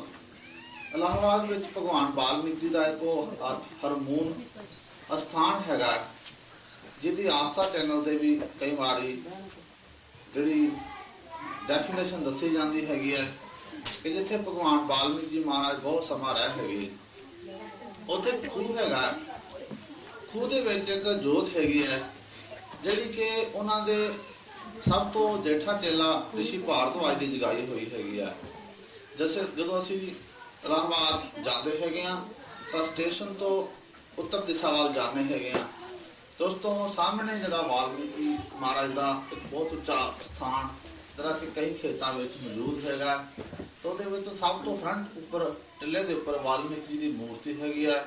ਇੱਕ ਖੂਹ ਹੈਗਾ ਜਿਹਦੇ ਵਿੱਚ ਸਤਿਗੁਰੂ ਜੀ ਦੀ ਮੂਰਤੀ ਹੈਗੀ ਹੈ, ਤੇ ਉਹਦੇ ਵਿੱਚ ਦਰਸ਼ਨ ਕਰਨ ਤਾਂ ਅੱਜ ਕੱਲ੍ਹ ਨਹੀਂ ਦਿੱਤੇ ਜਾਂਦੇ ਹੈਗੇ, ਪਰ ਉਹਦਾ ਜਿਹੜਾ ਵਿਸਤਾਰ ਹੈਗਾ ਉਹ ਬਹੁਤ ਪ੍ਰਾਚੀਨ ਕਾਲ ਤੋਂ ਸਤਿਗੁਰੂ ਨਾਲ ਜੁੜਿਆ ਹੈਗਾ। ਤੇ ਉਸ ਦੇ ਬਾਰੇ ਤੁਹਾਨੂੰ ਅੱਜ ਦੱਸਦੇ ਹੈਗੇ ਕਿ ਇਲਾਹਾਬਾਦ ਵਿੱਚ ਭਗਵਾਨ ਵਾਲਮੀਕ ਜੀ ਦੀ 3 ਨਦੀਆਂ ਦਾ ਸਥਾਨ ਹੈਗਾ, ਜਿੱਥੇ ਅਨਮੋਲ ਹੈਗਾ, ਜਿਹਦੇ ਵਿੱਚ ਗੰਗਾ, ਜਮਨਾ, ਸਰਸਵਤੀ ਇਹ 3 ਨਦੀਆਂ ਇਕੱਠੀਆਂ ਹੁੰਦੀਆਂ ਹੈਗੀਆਂ, ਔਰ ਤਿੰਨਾਂ ਦਾ ਸੰਗਮ ਹੋਣ ਤੇ ਵੀ ਅਲੱਗ-ਅਲੱਗ ਪਾਣੀ ਵਹਿੰਦਾ ਹੈਗਾ। ਉਸ ਦ੍ਰਿਸ਼ ਨੂੰ ਦੇਖ ਕੇ ਬੜੀ ਮਨ ਨੂੰ ਸ਼ਾਂਤੀ ਮਿਲਦੀ ਹੈਗੀ ਆ। ਉੱਥੇ 12 ਸਾਲ ਬਾਅਦ ਇੱਕ ਕੁੰਭ ਦਾ ਮੇਲਾ ਆਉਂਦਾ ਹੈਗਾ, ਜਿਹੜਾ ਕਿ ਭਗਵਾਨ ਵਾਲਮੀਕੀ ਮਹਾਰਾਜ ਜੀ ਦੇ ਸਮੇਂ ਤੋਂ ਹੀ ਚਾਲੂ ਹੈਗਾ ਤੇ ਅੱਜ ਤੱਕ ਉਹ ਮੌਜੂਦ ਹੈਗਾ। ਉਹਦੀ ਜਿਹੜੀ ਪਿੱਛੇ ਉਹਦੀ ਜਿਹੜੀ ਪਰਿਭਾਸ਼ਾ ਹੈਗੀ ਆ, ਉਸ ਦੇ ਬਾਰੇ ਆਪ ਜੀ ਨਾਲ ਅੱਜ ਵਿਚਾਰ ਸਾਂਝੇ ਕਰਦੇ ਹੈਗੇ ਆ, ਕਿਉਂਕਿ ਉਹ ਭਗਵਾਨ ਵਾਲਮੀਕ ਜੀ ਮਹਾਰਾਜ ਦਾ ਖੁਦ ਚਾਲੂ ਕੀਤਾ ਹੈਗਾ। ਗੁਰੂ ਪਿਆਰੇ ਸਾਧ ਸੰਗਤ ਜੀ, ਇੱਕ ਵਾਰੀ ਦੇਵਤਿਆਂ ਨੇ ਤੇ ਰਾਖਸ਼ਾਂ ਨੇ ਸਮੁੰਦਰ ਮੰਥਨ ਕੀਤਾ, ਜਿਸ ਤੋਂ ਪਾਪ ਅੰਮ੍ਰਿਤ ਨਿਕਲਿਆ ਹੈਗਾ। ਇਸ ਕਰਕੇ ਜਿਹੜੇ ਦੇਵਤੇ ਸੀਗੇ ਉਹ ਆਦੀਵਾਸੀ ਦਰਾਵੜਾਂ ਨੂੰ ਅੰਮ੍ਰਿਤ ਨਹੀਂ ਦੇਣਾ ਚਾਹੁੰਦੇ ਸਨ, ਤਾਂ ਇਹਨਾਂ ਦਾ ਕਾਫੀ ਝਗੜਾ ਹੋਇਆ। ਝਗੜਾ ਹੋਣ ਦੇ ਕਾਰਨ ਦੇਵਤੇ ਜਿਹੜੇ ਸੀਗੇ ਉਹ ਅੰਮ੍ਰਿਤ ਲੈ ਗਏ, ਤਾਂ ਉਹਨਾਂ ਦੇ ਵਿੱਚ ਜਿਹੜੇ ਦਰਾਵੜ ਦੇ ਆਦੀਵਾਸੀ ਲੋਕ ਸੀ ਉਹਨਾਂ ਦੇ ਬਾਣ ਮਾਰਦੇ ਸੀਗੇ। ਤਾਂ ਜਿੱਥੇ ਜਿੱਥੇ ਅੰਮ੍ਰਿਤ ਡੁੱਲਿਆ ਹੈਗਾ ਉੱਥੇ ਉੱਥੇ ਤੀਰਥ ਸਥਾਨ ਬਣ ਗਏ, ਜਿਸ ਤਰ੍ਹਾਂ ਇਲਾਹਾਬਾਦ, ਹਰਿਦੁਆਰ, ਉਜੈਨ, ਕੁਰੂਕਸ਼ੇਤਰ, ਜਿੱਥੇ ਜਿੱਥੇ ਵੀ ਉਹ ਪਿਆ ਹੈਗਾ ਉੱਥੇ ਉੱਥੇ ਪਵਿੱਤਰ ਸਥਾਨ ਅੱਜ ਵੀ ਮੌਜੂਦ ਹੈਗੇ ਹਨ। ਪਰੰਤੂ ਜਿਹੜਾ ਇਲਾਹਾਬਾਦ ਹੈਗਾ ਉਹਦਾ ਬਹੁਤ ਜ਼ਿਆਦਾ ਭਗਵਾਨ ਵਾਲਮੀਕ ਜੀ ਨਾਲ ਹੀ ਪ੍ਰਭਾਵ ਹੈਗਾ, ਤੇ ਉਹਨਾਂ ਦੀ ਦੇਣ ਕਰਕੇ ਉੱਥੇ ਇਲਾਹਾਬਾਦ ਕੁੰਭ ਦਾ ਮੇਲਾ ਲੱਗਦਾ ਹੈਗਾ। ਤਾਂ ਗੁਰੂ ਪਿਆਰੇ ਸਾਧ ਸੰਗਤ ਜੀ, ਉੱਥੇ ਭਗਵਾਨ ਵਾਲਮੀਕ ਜੀ ਮਹਾਰਾਜ ਦਾ ਸਭ ਤੋਂ ਵੱਡਾ ਚੇਲਾ ਰਿਸ਼ੀ ਭਾਰਤਵਾਜ ਜੀ ਰਿਹਾ ਕਰਦੇ ਸੀ, ਕਿਉਂਕਿ ਰਮਾਇਣ ਵਿੱਚ ਵੀ ਇਲਾਹਾਬਾਦ ਦਾ ਅਦ੍ਰਿਸ਼ ਆਉਂਦਾ ਹੈ ਕਿ ਜਦੋਂ ਰਾਜਾ ਰਾਮਚੰਦਰ ਜੀ ਬਨਵਾਸ ਕਾਲ ਵਿੱਚ ਜਾਂਦੇ ਹੈਗੇ ਆ, ਤਾਂ ਇਲਾਹਾਬਾਦ ਭਗਵਾਨ ਵਾਲਮੀਕ ਜੀ ਮਹਾਰਾਜ ਦੇ ਸਭ ਤੋਂ ਵੱਡੇ ਚੇਲੇ ਰਿਸ਼ੀ ਭਾਰਤਵਾਜ ਕੋਲ ਜਾਂਦੇ ਹੈਗੇ, ਤੇ ਭਾਰਤਵਾਜ ਜੀ ਭਗਵਾਨ ਵਾਲਮੀਕੀ ਦਾ ਜ਼ਿਕਰ ਕਰਦੇ ਹੈਗੇ। ਤੇ ਇੱਥੋਂ ਥੋੜੀ ਦੇਰ ਮੇਰੇ ਗੁਰੂ ਜਿਹੜੇ ਹੈਗੇ ਆ ਭਗਵਾਨ ਵਾਲਮੀਕ ਜੀ ਮਹਾਰਾਜ ਹੈਗੇ ਆ, ਤਾਂ ਤੁਸੀਂ ਉਹਨਾਂ ਦੇ ਵੀ ਦਰਸ਼ਨ ਕਰਕੇ ਜਾਓ। ਇਸ ਕਰਕੇ ਰਿਸ਼ੀ ਭਾਰਤਵਾਜ ਤੋਂ ਰਾਮਚੰਦਰ ਜੀ ਆਗਿਆ ਪਾ ਕੇ ਭਗਵਾਨ ਵਾਲਮੀਕ ਜੀ ਮਹਾਰਾਜ ਦੇ ਪਾਵਨ ਪਵਿੱਤਰ ਸਥਾਨ ਤੇ ਆਉਂਦਾ ਹੈਗਾ, ਜਿਹਦੇ ਵਿੱਚ ਉਹ ਆਪ ਵਰਣਨ ਕਰਦੇ, ਤੁਮ ਤ੍ਰੈਕਾਰ ਦਰਸ਼ੀ ਮੁਨਾਥਾ ਵਿਸ਼ਵ ਵਿਦਰਿਯਮ ਤੁਮਰੇ ਹਾਥਾ, ਅਰਥਾਤ ਹੈ ਤਿੰਨਾਂ ਲੋਕਾਂ ਦੇ ਮਾਲਕ ਭਗਵਾਨ ਵਾਲਮੀਕ ਜੀ ਆਪ ਅੰਤਰਜਾਮੀ ਹੋ। ਆਪ ਦੇ ਕੋਲ ਕੋਈ ਇਹੋ ਜਿਹੀ ਜਗ੍ਹਾ, ਇਹੋ ਜਿਹਾ ਸਥਾਨ ਨਹੀਂ ਛਕਿਆ ਹੈਗਾ ਜਿਸ ਨੂੰ ਆਪ ਨਾ ਜਾਣਦੇ ਹੋ। ਇਸ ਕਰਕੇ ਕਿਰਪਾ ਕਰਕੇ ਦੱਸੋ ਕਿ ਮੈਂ ਕਿੱਥੇ ਜਾ ਕੇ ਰਵਾਂ ਹੈਗਾ, ਜਿੱਥੇ ਕਿ ਮੈਂ ਆਪਣਾ ਸਮਾਂ ਵਧੀਆ ਗੁਜ਼ਾਰ ਸਕਾਂ ਹੈਗਾ। ਤਾਂ ਰਾਮਚੰਦਰ ਜੀ ਨੂੰ ਭਗਵਾਨ ਵਾਲਮੀਕ ਜੀ ਮਹਾਰਾਜ ਦੱਸਦੇ ਹੈਗੇ ਕਿ 5 ਵੱਡੇ ਸਥਾਨ ਜੋ ਅੱਜ ਕੱਲ MP ਮਹਾਰਾਸ਼ਟਰ ਵਿੱਚ ਹੈਗਾ, ਮੱਧ ਪ੍ਰਦੇਸ਼ ਵਿੱਚ ਹੈਗਾ, ਉੱਥੇ ਰਾਜਾ ਰਾਮਚੰਦਰ ਜੀ ਨੇ ਦੱਸਿਆ ਕਿ ਤੁਸੀਂ ਉੱਥੇ ਜਾ ਕੇ ਨਿਵਾਸ ਕਰੋ, ਜਿੰਨਾ ਸਮਾਂ ਵੀ ਰਹਿਣਾ ਹੈਗਾ ਰਵੋ ਉੱਥੇ ਜਾ ਕੇ ਹੈਗਾ। ਇਸ ਕਰਕੇ ਉਹ ਦੱਸਦੇ ਕਿ ਮਹਾਰਾਜ ਤੇ ਨਮਸਕਾਰ ਕਰਕੇ ਮੱਥਾ ਟੇਕਦੇ ਹੈਗੇ ਕਿ ਮਹਾਰਾਜ ਤੁਸੀਂ ਕਰਤਾ ਪੁਰਖ ਹੈਗੇ ਹੋ, ਤੁਹਾਡੇ ਹੱਥ ਤੇ ਪੂਰੀ ਤਮਾਮ ਸ੍ਰਿਸ਼ਟੀ ਜਿਹੜੀ ਹੈਗੀ ਉਹ ਇੱਕ ਬੇਰ ਦੇ ਸਮਾਨ ਹੈਗੀ ਹੈ। ਤੇ ਇਸ ਕਰਕੇ ਭਗਵਾਨ ਵਾਲਮੀਕੀ ਮਹਾਰਾਜ ਤੋਂ ਆਗਿਆ ਲੈ ਕੇ ਉਹ ਪੰਚਵਟੀ ਵਿੱਚ ਸਥਾਨ ਕਰਦੇ ਹੈਗੇ ਆ। ਪਰੰਤੂ ਇਲਾਹਾਬਾਦ ਫਿਰ ਇੱਕ ਮਨੋਹਰ ਸਥਾਨ ਦਾ ਜ਼ਿਕਰ ਆਉਂਦਾ ਹੈਗਾ, ਕਿਉਂਕਿ ਇਲਾਹਾਬਾਦ ਭਗਵਾਨ ਵਾਲਮੀਕੀ ਮਹਾਰਾਜ ਜਦੋਂ ਪੂਰੇ ਸੰਸਾਰ ਦੇ ਵਿੱਚ ਜਾਂ ਪੂਰੇ ਵਿਸ਼ਵ ਦੇ ਵਿੱਚ ਭਰਮਣ ਕਰਕੇ ਅਖੀਰਲੇ ਸਮੇਂ ਆ ਜਾਂਦੇ ਹੈਗੇ ਆ, ਕਿ ਸਾਰੀ ਦੁਨੀਆ ਤੇ ਸਤਿਗੁਰੂ ਜੀ ਭਰਮਣ ਕਰਦੇ ਹੈਗੇ ਆ, ਜਗ੍ਹਾ ਜਗ੍ਹਾ ਤੇ ਗੁਰੂ ਜੀ ਆਪਣੇ ਰਮਾਇਣ ਦੇ ਸ਼ਲੋਕ ਲਿਖਦੇ ਹੈਗੇ ਆ। ਅੰਮ੍ਰਿਤਸਰ ਦੀ ਧਰਤੀ ਤੇ ਸਤਿਗੁਰੂ ਜੀ ਨੇ ਬਹੁਤ ਵੱਡਾ ਸਮਾਂ ਗੁਜ਼ਾਰਿਆ ਹੈਗਾ। ਪਰੰਤੂ ਇਲਾਹਾਬਾਦ ਜਦੋਂ ਸਤਿਗੁਰੂ ਜੀ ਆ ਕੇ ਬਿਰਾਜੇ ਹੈਗੇ ਤਾਂ ਇੱਥੇ 3 ਨਦੀਆਂ ਗੁਰੂ ਜੀ ਦੇ ਚਰਨਾਂ ਵਿੱਚ ਜਾ ਕੇ ਹਾਜ਼ਰ ਹੋਈਆਂ, ਅਰਦਾਸ ਕੀਤੀ ਕਿ ਸਤਿਗੁਰੂ ਜੀ ਸਾਨੂੰ ਪਵਿੱਤਰ ਕਰੋ ਹੈਗਾ, ਸਾਡਾ ਜਿਹੜਾ ਆਧਾਰ ਕਰੋ ਹੈਗਾ, ਕਿ ਕਾਲਯੁਗ ਦੇ ਵਿੱਚ ਬਹੁਤ ਸਾਰੇ ਇਹੋ ਜਿਹੇ ਲੋਕ ਹੋਣਗੇ ਜਿਹੜੇ ਸਾਨੂੰ ਅਪਵਿੱਤਰ ਕਰ ਜਾਣਗੇ ਹੈਗੇ। ਤਾਂ ਸਤਿਗੁਰੂ ਜੀ ਸਾਡਾ ਕੌਣ ਆਧਾਰ ਕਰੇਗਾ, ਸਾਡਾ ਕੌਣ ਸਾਡੇ ਪਾਪਾਂ ਨੂੰ ਨਖੰਡੇਗਾ ਹੈਗਾ। ਲੋਕ ਬੜੇ ਬੜੇ ਜ਼ੁਲਮ ਕਰਕੇ ਸਾਨੂੰ ਕਲੰਕਿਤ ਕਰ ਦੇਣਗੇ ਹੈਗੇ, ਤੇ ਸਤਿਗੁਰੂ ਜੀ ਸਾਡੇ ਕਲੰਕਾਂ ਨੂੰ ਕੌਣ ਦੂਰ ਕਰੇਗਾ, ਕਿਹੜਾ ਸਾਡਾ ਆਧਾਰ ਕਰੇਗਾ। ਇਸ ਕਰਕੇ ਇਸ ਦੁਨੀਆ ਤੋਂ ਜਾਣ ਤੋਂ ਪਹਿਲਾਂ ਸਾਡੇ ਬਾਰੇ ਕੁਝ ਦੱਸੋ ਹੈਗਾ। ਤਾਂ ਸਤਿਗੁਰੂ ਜੀ ਨੇ ਆਪ ਉਸ ਗੰਗਾ ਮਾਈ, ਜਮਨਾ, ਸਰਸਵਤੀ ਵਿੱਚ ਜਾ ਕੇ ਇਸ਼ਨਾਨ ਕੀਤਾ ਹੈਗਾ ਕਿ ਹੇ ਦੇਵਿਓ, ਹਰ ਸਮੇਂ ਮੇਰੇ ਜਿਹੜੇ ਸਾਧੂ ਹੋਣਗੇ, ਅਰਥਾਤ ਜਿਹੜੇ ਸਾਨੂੰ ਮੰਨਣ ਵਾਲੇ ਹੋਣਗੇ, ਸਾਡਾ ਸਿਮਰਨ ਕਰਨ ਵਾਲੇ ਹੋਣਗੇ, ਉਹ 12 ਸਾਲ ਬਾਅਦ ਤੁਹਾਡੇ ਇਸ ਸਥਾਨ ਤੇ ਆ ਕੇ ਇਸ਼ਨਾਨ ਕਰਨਗੇ ਤੇ ਉਹਨਾਂ ਦੇ ਇਸ਼ਨਾਨ ਕਰਨ ਨਾਲ ਇਹ ਜਲ ਜਿਹੜਾ ਹੈਗਾ ਉਹ ਪਵਿੱਤਰ ਹੋ ਜਾਏਗਾ। ਭਾਵ ਮਹਾਂਪੁਰਸ਼ਾਂ ਦੇ ਇਸ਼ਨਾਨ ਕਰਨ ਨਾਲ ਗੰਗਾ, ਜਮਨਾ, ਸਰਸਵਤੀ ਇਹ ਤਿੰਨੇ ਨਦੀਆਂ ਪਵਿੱਤਰ ਹੋ ਜਾਣਗੀਆਂ। ਇਸ ਕਰਕੇ 12 ਸਾਲ ਬਾਅਦ ਪੂਰੀ ਦੁਨੀਆ ਤੋਂ ਮਹਾਂਪੁਰਸ਼ ਸਾਧੂ ਉਸ ਸਥਾਨ ਤੇ ਆ ਕੇ ਇਸ਼ਨਾਨ ਕਰਦੇ ਹੈਗੇ ਆ ਤੇ ਇਹਨਾਂ ਨਦੀਆਂ ਦੇ ਜਲ ਨੂੰ ਸਾਫ਼ ਕਰਦੇ, ਅਰਦਾਸ ਕਰਦੇ ਕਿ ਮਹਾਰਾਜ ਇਹਨਾਂ ਨੂੰ ਹੋਰ ਸ਼ਕਤੀ ਦੇ, ਕਿਉਂਕਿ ਸਾਡੇ ਭਾਰਤ ਨੂੰ ਹੋਰ ਖੁਸ਼ਹਾਲ ਕਰ ਸਕਣ, ਸਾਡੇ ਭਾਰਤ ਦੀ ਜਨਤਾ ਦੇ ਸੰਕਟਾਂ ਨੂੰ ਦੂਰ ਕਰ ਸਕਣ। ਕਿਉਂਕਿ ਇਹ ਤਿੰਨੇ ਨਦੀਆਂ ਜਿਸ ਦੇਸ਼ ਵਿੱਚ ਜਲ ਨਹੀਂ ਹੁੰਦਾ ਉਹ ਦੇਸ਼ ਦਾ ਵਿਨਾਸ਼ ਹੋ ਜਾਂਦਾ ਹੈਗਾ, ਅਰਥਾਤ ਉੱਥੇ ਕਾਲ ਪੈ ਜਾਂਦਾ ਹੈਗਾ। ਇਸ ਕਰਕੇ ਭਗਵਾਨ ਵਾਲਮੀਕ ਜੀ ਮਹਾਰਾਜ ਦੀ ਪਾਵਨ ਚਲਾਈ ਮਰਜ਼ਾਦਾ ਅੱਜ ਵੀ ਉੱਥੇ ਮੌਜੂਦ ਦੇਖਣ ਨੂੰ ਮਿਲਦੀ ਹੈਗੀ ਹੈ। ਉਹ ਪਵਿੱਤਰ ਆਦਰਸ਼ ਅੱਜ ਵੀ ਉੱਥੇ ਨਜ਼ਰ ਆਉਂਦਾ ਹੈਗਾ ਕਿ ਜਿਹੜਾ ਸਤਿਗੁਰੂ ਦੇ ਟਾਈਮ ਤੋਂ ਅੱਜ ਤੱਕ ਮੌਜੂਦ ਹੈਗਾ। ਇਹ ਤਿੰਨੇ ਨਦੀਆਂ ਭਗਵਾਨ ਵਾਲਮੀਕੀ ਮਹਾਰਾਜ ਦੀ ਦੇਣ ਹੈਗੀ ਹੈ। ਅੱਗੇ ਆਉਂਦੀ ਗੋਦਾਵਰੀ ਨਦੀ, ਕਿਉਂਕਿ ਗੋਦਾਵਰੀ ਨਦੀ ਜਿਹੜੀ ਹੈਗੀ ਹੈ ਇਹ ਬਿਹਾਰ ਚੋਂ ਨਿਕਲ ਕੇ ਯੂਪੀ ਚੋਂ ਨਿਕਲ ਕੇ ਯੂਪੀ ਚੋਂ ਨਿਕਲ ਕੇ ਫਿਰ ਐਮਪੀ ਵੱਲ ਚਲੀ ਜਾਂਦੀ ਹੈਗੀ ਹੈ। ਤਾਂ ਉਸਦੇ ਕੰਢੇ ਤੇ ਵਾਲਮੀਕੀ ਆਸ਼ਰਮ ਹੈਗਾ ਜਿਹਦਾ ਨਾਮ ਤਮਸਾ ਨਦੀ ਵੀ ਕਿਹਾ ਜਾਂਦਾ ਹੈਗਾ, ਕਿਉਂਕਿ ਤਮਸਾ ਨਦੀ ਦਾ ਵੀ ਇੱਕ ਪਾੜ ਗੰਗਾ ਜੀ ਚੋਂ ਨਿਕਲਦਾ ਹੈਗਾ ਤੇ ਗੰਗਾ ਨਦੀ ਜੀ ਸਮਾ ਜਾਂਦਾ ਹੈਗਾ। ਤਾਂ ਉਸਦੇ ਕੰਢੇ ਤੇ ਵਾਲਮੀਕੀ ਆਸ਼ਰਮ ਹੈਗਾ ਜਿਹਦੇ ਵਿੱਚ ਮਹਾਰਾਜਾ ਦਰਿੰਦਰ ਪ੍ਰਸਾਦ ਨੇਪਾਲ ਦੇ ਰਾਜੇ ਦੀ ਮੂਰਤੀ ਸਥਾਪਨਾ ਕੀਤੀ। ਬਹੁਤ ਜੰਗਲ ਦਾ ਰਾਸਤਾ ਹੈਗਾ। ਜਦੋਂ ਕੋਈ ਮਹਾਂਪੁਰਸ਼ ਦਰਸ਼ਨ ਕਰਨ ਲਈ ਜਾਂਦਾ ਹੈਗਾ ਤਾਂ ਉੱਥੇ ਚੀਲ ਦੇ ਦਰਖਤ ਹੋਣ ਦੇ ਕਰਕੇ ਕਈ ਵਾਰੀ ਆਪਸ ਵਿੱਚ ਲੜ ਕੇ ਜੰਗਲ ਵਿੱਚ ਅੱਗ ਲੱਗ ਜਾਂਦੀ, ਸੜ ਜਾਂਦੇ ਕਾਫੀ ਜੰਗਲ। ਤਾਂ ਉਸ ਜੰਗਲ ਦੇ ਵਿੱਚ ਇੱਕ ਵਾਰੀ ਮੇਰੇ ਗੁਰੂ ਜੀ ਗਏ ਦਰਸ਼ਨ ਕਰਨ ਵਾਸਤੇ, ਤਾਂ ਉੱਥੇ ਕੁਛ ਹੈ ਤਾਂ ਹੈ ਨਹੀਂ ਦਾ, ਪਰ ਇੱਕ ਮੂਰਤੀ ਜ਼ਰੂਰ ਭਗਵਾਨ ਵਾਲਮੀਕ ਜੀ ਮਹਾਰਾਜ ਦੀ ਹੈਗੀ ਹੈ। ਗੁਰੂ ਪਿਆਰੀ ਸਾਧ ਸੰਗਤ ਜੀ, ਸਤਿਗੁਰੂ ਜੀ ਪਹਿਲਾਂ ਹੀ ਪੈਸਾ ਲੋਟਣ ਤੋਂ ਆਪਣੇ ਨਾਲ ਆਟਾ ਕੁਛ ਸਮਾਨ ਲੈ ਕੇ ਤੋਂ ਉਸ ਆਸ਼ਰਮ ਦੇ ਦਰਸ਼ਨ ਕਰਨ ਲਈ ਗਏ ਹੈਗੇ ਤੇ ਜਾ ਕੇ ਦੇਖਦੇ ਕਿ ਉਹ ਜੰਗਲ ਦੇ ਵਿੱਚ ਉੱਥੇ ਕੋਈ ਨਹੀਂ ਹੈਗਾ ਜਿੱਥੇ ਵਾਲਮੀਕੀ ਮਹਾਰਾਜ ਦੀ ਮੂਰਤੀ ਸਥਾਪਨ ਹੈਗੀ ਆ। ਕੋਈ 15-16 ਕਿਲੋਮੀਟਰ ਰਾਸਤਾ ਜਿਹੜਾ ਹੈਗਾ ਉਹ ਜੰਗਲ ਦਾ ਹੈਗਾ। ਜਦੋਂ ਉਸ ਆਸ਼ਰਮ ਦੇ ਵਿੱਚ ਬਾਬਾ ਜੀ ਪਹੁੰਚੇ ਉੱਥੇ ਕੁਛ ਨਹੀਂ ਸੀਦਾ ਹੈਗਾ। ਉੱਥੇ ਛੋਟੀ ਜਿਹੀ ਕੁਟੀਆ ਦੇ ਵਿੱਚ ਬਾਬਾ ਜੀ ਜਾ ਕੇ ਠਹਿਰ ਗਏ ਹੈਗੇ ਤਾਂ ਇੱਕ ਉੱਥੇ ਸਾਧੂ ਆਇਆ ਹੈਗਾ ਜਿਹੜਾ ਕਿ ਉਸ ਆਸ਼ਰਮ ਦੀ ਮੂਰਤੀ ਦੀ ਪੂਜਾ ਕਰਿਆ ਕਰਦਾ ਸੀਗਾ। ਲਾਗੇ ਹੀ ਵਾਲਮੀਕੀ ਪਿੰਡ ਹੈਗਾ। ਜਦੋਂ ਸਤਿਗੁਰੂ ਜੀ ਬਾਬਾ ਜੀ ਉੱਥੇ ਪੂਜਾ ਕੀਤੀ, ਆਰਤੀ ਅਰਦਾਸ ਕੀਤੀ ਹੈਗੀ ਤਾਂ ਉਹਨੇ ਚਰਨੋਂ ਮਹਾਂਪੁਰਸ਼ ਵੀ ਆ ਗਏ ਹੈਗੇ ਤੇ ਬਾਬਾ ਜੀ ਨੇ ਲੰਗਰ ਬਣਾਇਆ ਹੈਗਾ ਤੇ ਉਹਨਾਂ ਨੂੰ ਅਰਦਾਸ ਕੀਤੀ ਕਿ ਮਹਾਰਾਜ ਤੁਸੀਂ ਵੀ ਛਕੋ ਹੈਗਾ। ਤਾਂ ਬਾਬਾ ਜੀ ਕਹਿੰਦੇ ਕਿ ਲੰਗਰ ਜਿਹੜਾ ਮੈਂ ਨਹੀਂ ਸਕਦਾ ਹੈਗਾ ਕਿਉਂਕਿ ਮੇਰਾ ਲੰਗਰ ਮੇਰੇ ਕੋਲ ਹੈਗਾ। ਤਾਂ ਗੁਰੂ ਪਿਆਰੀ ਸਾਧ ਸੰਗਤ ਜਿਹੜਾ ਉੱਥੇ ਪੁਜਾਰੀ ਸੀਦਾ ਉਹਦੇ ਜਟਾਵਾਂ ਵਿੱਚ ਥੋੜਾ ਜਿਹਾ ਆਟਾ ਹੈਗਾ, ਕੁਛ ਮਿਰਚ ਤੇ ਲੂਣ ਹੈਗਾ। ਤਾਂ ਉਹਨਾਂ ਨੇ ਆਪਣੇ ਜੋਗ ਚੋਂ ਕੱਢ ਕੇ ਬਾਬਾ ਜੀ ਨੂੰ ਦਿਖਾਇਆ ਕਿ ਮੇਰੇ ਕੋਲ ਹੈਗਾ। ਜਦੋਂ ਮੈਨੂੰ ਭੁੱਖ ਲੱਗਦੀ ਤੇ ਮੈਂ ਖਾ ਲੈਣਾ ਹੈਗਾ। ਇੱਥੇ ਉਸ ਬਿਹਾਰ ਤੋਂ ਤੇ ਜਾਂ ਨੇਪਾਲ ਦੇ ਲੋਕ ਇੱਥੇ ਆ ਕੇ ਇਹ ਸਮਾਨ ਲੁੱਟ ਲੜ ਕੇ ਲੈ ਜਾਂਦੇ ਕਿਉਂਕਿ ਜੰਗਲ ਹੈਗਾ ਉੱਥੇ। ਇਸ ਕਰਕੇ ਕਿੰਨਾ ਕੁ ਮੈਨੂੰ ਆਸ਼ਰਮ ਚਾਹੀਦਾ ਹੈਗਾ, ਮੈਂ ਵਾਲਮੀਕੀ ਪਿੰਡ ਤੋਂ ਆ ਕੇ ਲੈ ਆਉਣਾ ਹੈਗਾ ਤੇ ਇੱਥੇ ਆ ਕੇ ਖਾ ਲੈਣਾ ਹੈਗਾ। ਤੇ ਉੱਥੇ ਜਿਹੜੀ ਮੂਰਤੀ ਸਥਾਪਨਾ ਕੀਤੀ ਹੈਗੀ ਆ ਉਹ ਮਹਾਰਾਜ ਰਾਜਾ ਦਰਿੰਦਰ ਪ੍ਰਸਾਦ ਦੀ ਕੀਤੀ ਹੈਗੀ ਹੈ। ਬਹੁਤ ਹੀ ਉਹ ਵੀ ਆਦਰਸ਼ ਦੇਖਣ ਵਾਲਾ ਲੈਕ ਹੈਗੇ। ਗੁਰੂ ਪਿਆਰੀ ਸਾਧ ਸੰਗਤ ਜੀ ਇਹੋ ਜਿਹਾ ਸਥਾਨ ਭਗਵਾਨ ਵਾਲਮੀਕ ਜੀ ਮਹਾਰਾਜ ਦੇ ਹਨ ਜਿਨ੍ਹਾਂ ਸਥਾਨਾਂ ਦੇ ਸਤਿਗੁਰੂ ਜੀ ਆਪ ਖੁਦ ਆਪਣੇ ਸ਼ਲੋਕਾਂ ਨੂੰ ਜਾਂ ਠਹਿਰਦੇ ਰਹੇ ਹੈਗੇ ਆਪਣੇ ਸਮੇਂ ਦੇ ਵਿੱਚ ਹੈਗਾ। ਪਰੰਤੂ ਸਭ ਤੋਂ ਜ਼ਿਆਦਾ ਸਮਾਂ ਇਲਾਹਾਬਾਦ ਰਹੇ ਹੈਗੇ। ਉੱਥੇ ਉਹਨਾਂ ਦਾ ਚੇਲਾ ਰਿਸ਼ੀ ਭਾਰਤਵਾਜ ਜੀ ਰਹਿੰਦੇ ਰਹੇ ਹੈਗੇ ਆ। ਰਿਸ਼ੀ ਭਾਰਤਵਾਜ ਜੀ ਦੀ ਜਿਹੜੀ ਕੁਟੀਆ ਹੈਗੀ ਹੈ ਇਦਾਂ ਜਿੱਦਾਂ ਵਾਲਮੀਕੀ ਮਹਾਰਾਜ ਦੀ ਮੂਰਤੀ ਸਥਾਪਨਾ ਇਸ ਤਰ੍ਹਾਂ ਸੱਜੇ ਪਾਸੇ ਰਿਸ਼ੀ ਭਾਰਤਵਾਜ ਦਾ ਇੱਕ ਕਮਰਾ ਹੈਗਾ ਜਿਹਦੇ ਵਿੱਚ ਉਹ ਰਮਾਇਣ ਪੜ੍ਹਿਆ ਕਰਦੇ ਸੀ ਤੇ ਰਮਾਇਣ ਦੇ ਸ਼ਲੋਕਾਂ ਦਾ ਟ੍ਰਾਂਸਲੇਸ਼ਨ ਕਰਕੇ ਸਾਧ ਸੰਗਤ ਨੂੰ ਦਿਆ ਕਰਦੇ ਸੀ ਕਿਉਂਕਿ ਸਾਧ ਸੰਗਤ ਨੂੰ ਭਗਵਾਨ ਵਾਲਮੀਕੀ ਮਹਾਰਾਜ ਦੇ ਕਾਲ ਤੋਂ ਰਿਸ਼ੀ ਭਾਰਤਵਾਜ ਜੀ ਉਪਦੇਸ਼ ਦਿਆ ਕਰਦੇ ਸੀ। ਕਿਉਂਕਿ ਸਤਿਗੁਰੂ ਜੀ ਤੋਂ ਬਾਅਦ ਵੀ ਰਿਸ਼ੀ ਭਾਰਤਵਾਜ ਨੇ ਬਹੁਤ ਸਾਰਾ ਵਾਲਮੀਕੀ ਮਹਾਰਾਜ ਦਾ ਪ੍ਰਚਾਰ ਕੀਤਾ, ਰਮਾਇਣਾ ਲਿਖ ਕੇ ਲੋਕਾਂ ਨੂੰ ਦਿਆ ਕਰਦੇ ਸੀ। ਜਿੱਥੇ ਨਹੀਂ ਵੀ ਕੋਈ ਪਹੁੰਚਦਾ ਉੱਥੇ ਰਿਸ਼ੀ ਭਾਰਤਵਾਜ ਜੀ ਖੁਦ ਆਪ ਦਿਆ ਕਰਦੇ ਸੀ। ਇਸ ਕਰਕੇ ਉਹਨਾਂ ਦੇ ਚੇਲਿਆਂ ਨੇ ਅੱਜ ਤੱਕ ਵਾਲਮੀਕੀ ਮਹਾਰਾਜ ਦੇ ਨਾਮ ਨੂੰ ਜਗਾਈ ਰੱਖਿਆ ਹੈਗਾ।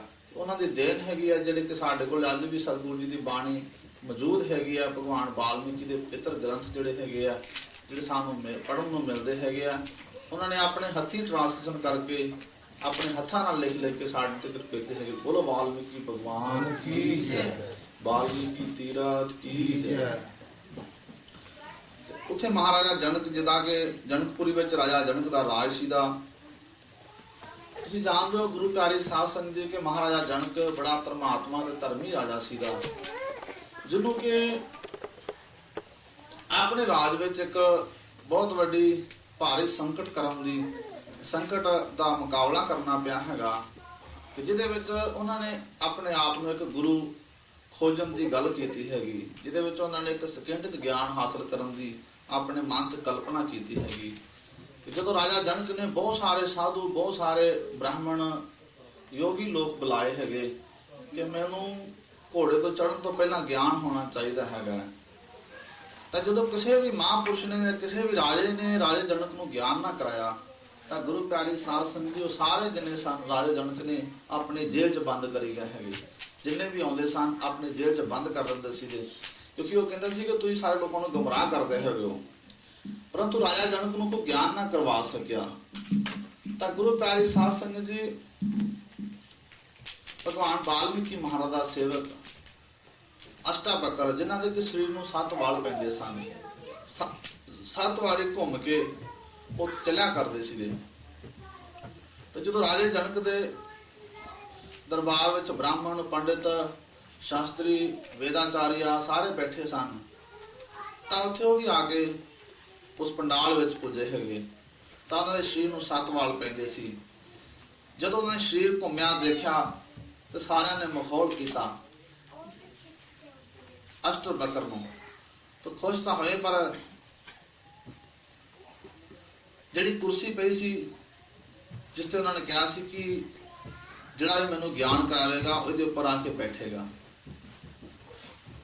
ਤਾਂ ਅਸ਼ਟਾਵਕਰ ਜਾ ਕੇ ਉਸ ਕੁਰਸੀ ਉੱਪਰ ਬਹਿ ਗਿਆ।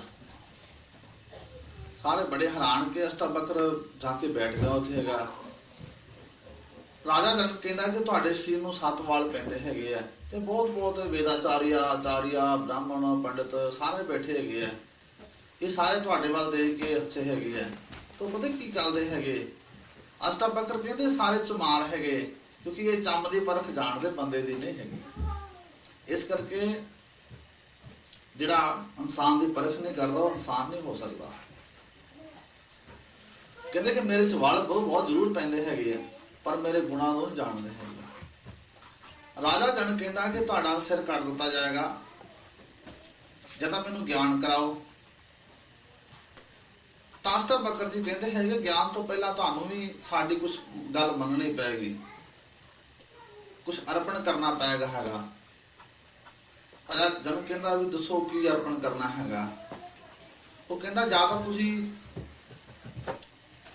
ਆਪਣਾ ਰਾਜ ਭਾਗ ਅਰਪਣ ਕਰ ਦਿਓ, ਔਰ ਜਾਂ ਆਪਣਾ ਜਿਹੜਾ ਹੈਗਾ ਮਨ ਅਰਪਣ ਕਰ ਦਿਓ, ਦੋਨੋਂ ਜਿਹੜਾ ਮਰਜ਼ੀ ਕਰ ਦਿਓ।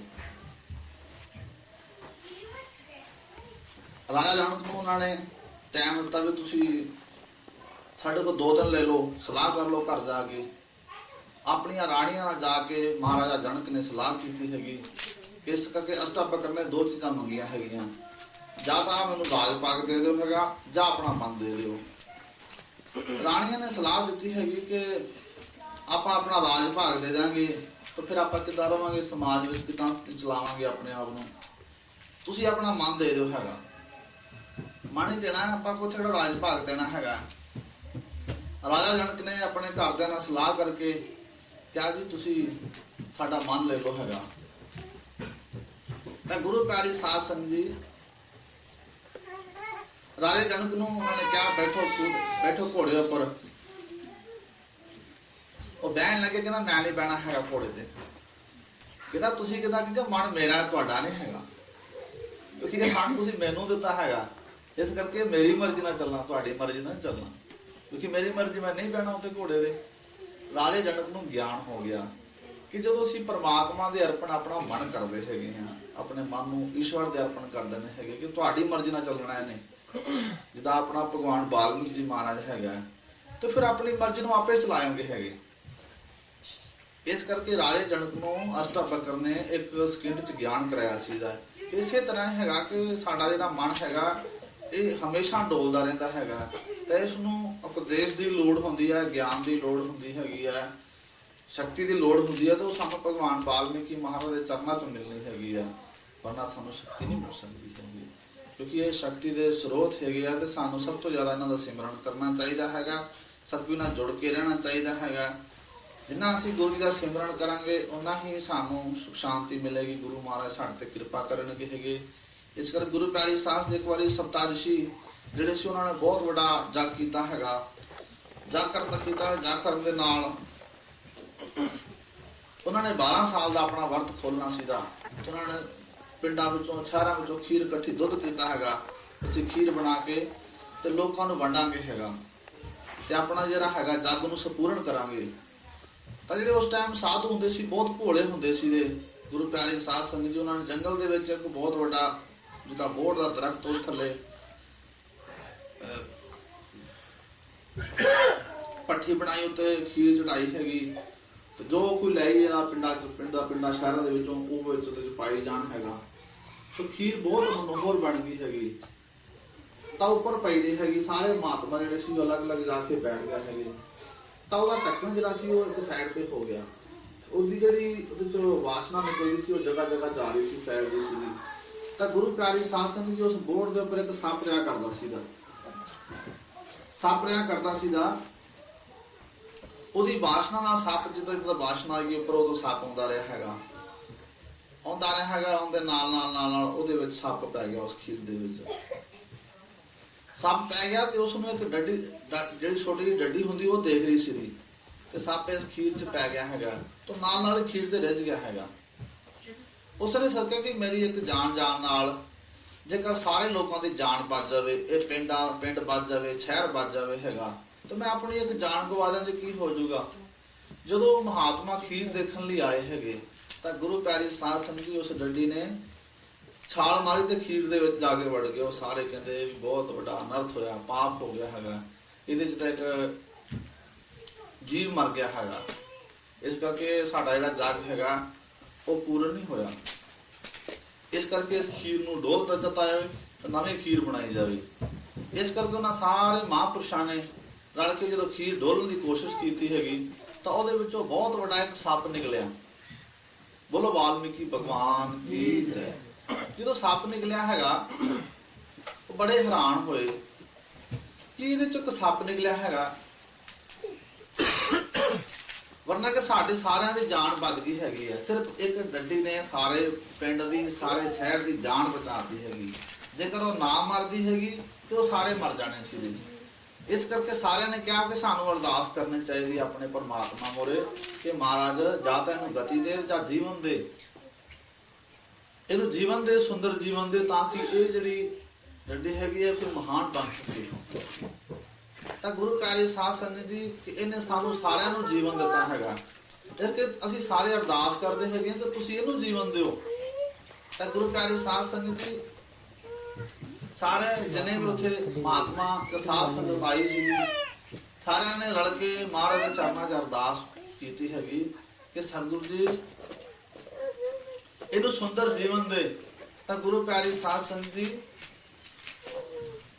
ਉਹ ਤੇ ਕਪੜਾ ਪਾ ਕੇ ਮਹਾਂਪੁਰਸ਼ਾਂ ਨੇ ਅਰਦਾਸ ਕੀਤੀ, ਤੇ ਉਹਨੇ ਇੱਕ ਕੰਨਿਆ ਦਾ ਰੂਪ ਧਾਰਨ ਕੀਤਾ, ਜਿਹੜੀ ਕਿ ਜਿਹਦਾ ਨਾਮ ਦਮੋਦਰੀ ਹੋਇਆ। ਰਾਜੇ ਰਾਵਣ ਦੇ ਘਰ ਵਾਲੀ ਸੀ, ਜਿਹਦੇ ਲੜਕੇ ਮੇਘਨਾਥ ਸੀ ਹੈਗੇ, ਜਿਹੜੇ ਕਿ ਬੜੇ ਧਰਮਾਤਮਾ ਸੀ, ਜਿਨ੍ਹਾਂ ਨੇ ਬੜੀ ਤਪੱਸਿਆ ਕੀਤੀ ਸੀ, ਬੜੇ ਬਲਵਾਨ ਸੀ ਹੈਗੇ। ਇਸ ਕਰਕੇ ਮਹਾਰਾਜ ਦੇ ਕੀਤੀ ਸੱਚੀ ਅਰਦਾਸ ਕਦੇ ਵਿਰਥੀ ਨਹੀਂ ਜਾਂਦੀ ਹੈਗੀ। ਇਸ ਕਰਕੇ ਸਾਨੂੰ ਇੱਕ ਮਨ ਹੋ ਕੇ ਗੁਰੂ ਮਹਾਰਾਜ ਦੇ ਚਰਨਾਂ ਨਾਲ ਜੁੜਨਾ ਚਾਹੀਦਾ ਹੈਗਾ, ਆਪਣੇ ਬੱਚਿਆਂ ਨੂੰ ਪੜ੍ਹਾਉਣਾ ਚਾਹੀਦਾ ਹੈਗਾ, ਤਾਂ ਕਿ ਦੇਖੋ ਭਗਵਾਨ ਵਾਲਮੀਕੀ ਮਹਾਰਾਜ ਵਿਦਿਆ ਦੇ ਦਾਤੇ ਸਨ, ਕਿ ਮਾਤਾ ਸੀਤਾ ਭਗਵਾਨ ਵਾਲਮੀਕੀ ਮਹਾਰਾਜ ਦੇ ਚਰਨਾਂ ਵਿੱਚ ਰਹੀ ਹੈਗੀ, ਆਪਣੇ ਲਵ ਕੁਸ਼ ਬੇਟਿਆਂ ਨੂੰ ਪ੍ਰੇਰਨਾ ਦੇਂਦੀ ਰਹੀ ਹੈਗੀ ਕਿ ਸਤਿਗੁਰੂ ਜੀ ਕੋਲ ਤੁਸੀਂ ਸਿੱਖਿਆ ਗ੍ਰਹਿਣ ਕਰੋ, ਤਾਂ ਕਿ ਸਤਿਗੁਰੂ ਦੀ ਸਿੱਖਿਆ ਹੀ ਸਾਡੇ ਜੀਵਨ ਨੂੰ ਬਦਲ ਸਕਦੀ ਹੈ, ਸੁੰਦਰ ਬਣਾ ਸਕਦੀ ਹੈਗੀ ਹੈ। ਸਾਡੇ ਵਿੱਚ ਜਿਹੜੇ ਨਹੀਂ ਗੁਣ ਹੈਗੇ ਉਹ ਭਰ ਸਕਦੀ ਹੈਗੀ ਹੈ। ਤੇ ਉਹ ਪ੍ਰੇਰਨਾ ਜਿਹੜੀ ਹੈਗੀ ਉਹ ਮਾਂ-ਬਾਪ ਤੋਂ ਮਿਲਣੀ ਹੈਗੀ, ਕਿਸੇ ਹੋਰ ਤੋਂ ਨਹੀਂ ਮਿਲਣੀ ਹੈਗੀ। ਕਿਉਂਕਿ ਜਿਹੜਾ ਸਾਡਾ ਪ੍ਰੇਰਕ ਹੈਗਾ, ਜਿਹੜਾ ਸਾਨੂੰ ਇੱਧਰ ਜੋੜਨ ਵਾਲਾ ਹੈਗਾ, ਤਾਂ ਜੋ ਮਰਜ਼ੀ ਬਣਾ ਦੇ। ਮਾਂ-ਬਾਪ ਦੀ ਸਿੱਖਿਆ ਜਿਹੜੀ ਹੈਗੀ ਹੈ ਉਹ ਬੜੀ ਪਾਰ ਹੁੰਦੀ, ਕਿਉਂਕਿ ਮਾਂ-ਬਾਪ ਦੀ ਸਿੱਖਿਆ ਤੋਂ ਹੀ ਬੱਚੇ ਨੇ ਸਿੱਖਣਾ ਹੁੰਦਾ ਹੈ ਤੇ ਤਾਂ ਹੀ ਜਾ ਕੇ ਅੱਗੇ ਉਹਦਾ ਉਧਾਰ ਹੋਣਾ ਹੁੰਦਾ ਹੈ। ਅੱਗੇ ਜਾ ਕੇ ਜੋ ਕੁਝ ਬਣਨਾ ਹੈਗਾ ਉਹ ਸਾਰਾ ਕੁਝ ਮਾਂ-ਬਾਪ ਤੇ ਨਿਰਭਰ ਕਰਦਾ ਹੈਗਾ। ਇਸ ਕਰਕੇ ਸਭ ਤੋਂ ਜ਼ਿਆਦਾ ਮਾਂ ਦਾ ਫਰਜ਼ ਬਣਦਾ ਹੈ, ਬਾਪ ਦਾ ਫਰਜ਼ ਬਣਦਾ ਕਿ ਅਸੀਂ ਬੱਚੇ ਨੂੰ ਕਿਸ ਲਾਇਕ ਬਣਾਉਣਾ ਹੈਗਾ। ਕਿਉਂਕਿ ਮਾਤਾ ਸੀਤਾ ਹਰ ਸਮੇਂ ਲਵ ਕੁਸ਼ ਨੂੰ ਪ੍ਰੇਰਣਾ ਦਿੰਦੀ ਰਹਿੰਦੀ ਸੀ, ਲਵ ਕੁਸ਼ ਨੂੰ ਸਮਝਾਉਂਦੇ ਰਹਿੰਦੀ ਸੀ ਕਿ ਤੁਸੀਂ ਬੜੇ ਮਹਾਨ ਬਣਨਾ ਹੈਗਾ, ਕਿਉਂਕਿ ਭਗਵਾਨ ਵਾਲਮੀਕੀ ਮਹਾਰਾਜ ਵਿੱਚ ਉਹ ਗੁਣ ਹੈਗੇ ਆ ਕਿ ਜਿਹੜੇ ਤੁਸੀਂ ਗ੍ਰਹਿਣ ਕਰ ਲਓਗੇ ਹੈਗੇ, ਤੁਹਾਡੇ ਰਾਜਾ ਵੀ ਕੋਈ ਚੀਜ਼ ਨਹੀਂ ਹੋਏਗਾ ਹੈਗਾ। ਕਿਉਂਕਿ ਸਿੱਖਿਆ ਨਾਲ ਹੀ ਇਨਸਾਨ ਵੱਡਾ ਹੁੰਦਾ ਹੈਗਾ ਤੇ ਸਿੱਖਿਆ ਨਾਲ ਹੀ ਇਨਸਾਨ ਹਰ ਆਪਣੀ ਮੰਜ਼ਿਲ ਨੂੰ ਪ੍ਰਾਪਤ ਕਰ ਸਕਦਾ ਹੈਗਾ। ਇਸ ਕਰਕੇ ਮਾਤਾ ਸੀਤਾ ਜੀ ਦੀ ਮਹਾਨ ਪ੍ਰੇਰਨਾ, ਮਹਾਨ ਦੇਣ ਨਾਲ ਲਵ ਕੁਸ਼ ਨੇ 16 ਸਾਲ ਦੇ ਵਿੱਚ ਹੀ ਉਹ ਸਿੱਖਿਆ ਗ੍ਰਹਿਣ ਕੀਤੀ ਹੈਗੀ। ਤੁਸੀਂ ਜਾਣਦੇ ਹੋਗੇ ਕਿ ਚੱਕਰਵਰਤੀ ਸਮਰਾਟ ਰਾਜਾ ਰਾਮਚੰਦਰ ਜੀ, ਜਿਨ੍ਹਾਂ ਨੇ ਕਿ ਪੂਰੀ ਦੁਨੀਆ ਨੂੰ ਜਿੱਤਿਆ ਸੀਗਾ, ਪੂਰੀ ਦੁਨੀਆ ਤੇ ਰਾਜ ਕੀਤਾ ਸੀਗਾ ਹੈਗਾ, ਤੇ ਉਹਨਾਂ ਨੇ ਲਵ ਕੁਸ਼ ਦੇ ਮੋਹਰੇ ਉਹਨਾਂ ਨੂੰ ਵੀ ਹਾਰ ਖਾਣੀ ਪਈ, ਤਾਂ ਕਿ ਉਹਨਾਂ ਨੇ ਭਗਵਾਨ ਵਾਲਮੀਕੀ ਦੀ ਸਿੱਖਿਆ ਹੀ ਇੰਨੀ ਗ੍ਰਹਿਣ ਕਰ ਲਈ ਸੀ, ਇੰਨੀ ਉਹਨਾਂ ਦੀ ਸਿੱਖਿਆ ਮੌਜੂਦ ਸੀ ਕਿਉਂਕਿ ਉਹਨਾਂ ਨੂੰ ਕੋਈ ਜਿੱਤ ਹੀ ਨਹੀਂ ਸਕਦਾ ਸੀਗਾ। ਇਸ ਕਰਕੇ ਸਿੱਖਿਆ ਹੀ ਇਨਸਾਨ ਨੂੰ ਕੰਮ ਆਉਂਦੀ ਹੈਗੀ। ਸਿੱਖਿਆ ਨਾਲ ਹੀ ਇਨਸਾਨ ਇਸ ਸੰਸਾਰ ਦੇ ਵਿੱਚ ਮਾਣ ਸਨਮਾਨ ਹਾਸਲ ਕਰ ਸਕਦਾ ਹੈਗਾ। ਬੋਲੋ ਵਾਲਮੀਕੀ ਭਗਵਾਨ ਕੀ ਜੈ, ਵਾਲਮੀਕੀ ਤੀਰਥ ਕੀ ਜੈ।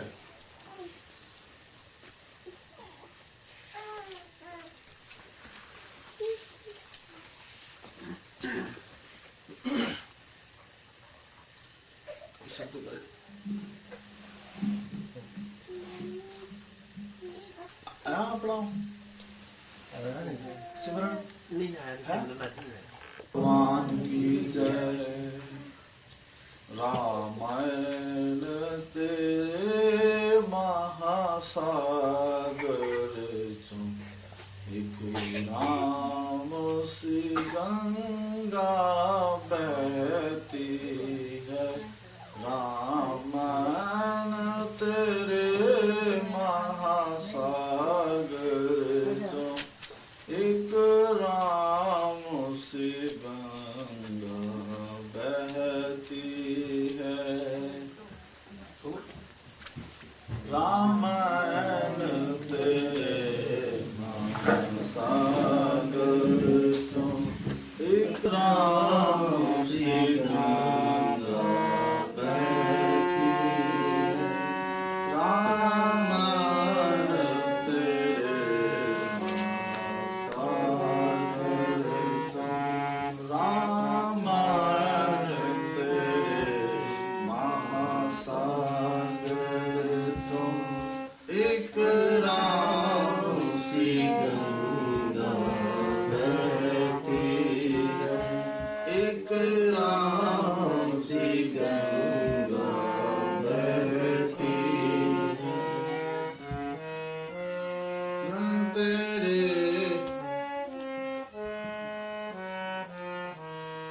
ਇੱਕ ਰਾਮ ਸੀ ਗੰਗਾ ਬਹਿਤੀ ਹੈ। ਇੱਕ ਰਾਮ ਸੀ ਗੰਗਾ ਬਹਿਤੀ ਹੈ। ਰਾਮਾਇਣ ਤੇਰੇ ਮਹਾਸਾਗਰ ਚੋਂ ਇੱਕ ਰਾਮ ਸੀ ਗੰਗਾ ਬਹਿਤੀ ਹੈ। ਇੱਕ ਰਾਮ ਸੀ ਗੰਗਾ ਬਹਿਤੀ ਹੈ। ਜੋ ਜੋ ਇਸ ਵਿੱਚ ਇਸ਼ਨਾਨ ਕਰੇ, ਜੋ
गंगा बहती है।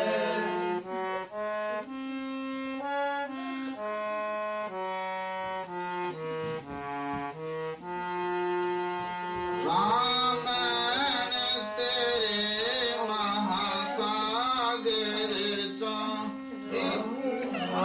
रामायण तेरे महासागर चों एक राम सी गंगा बहती है।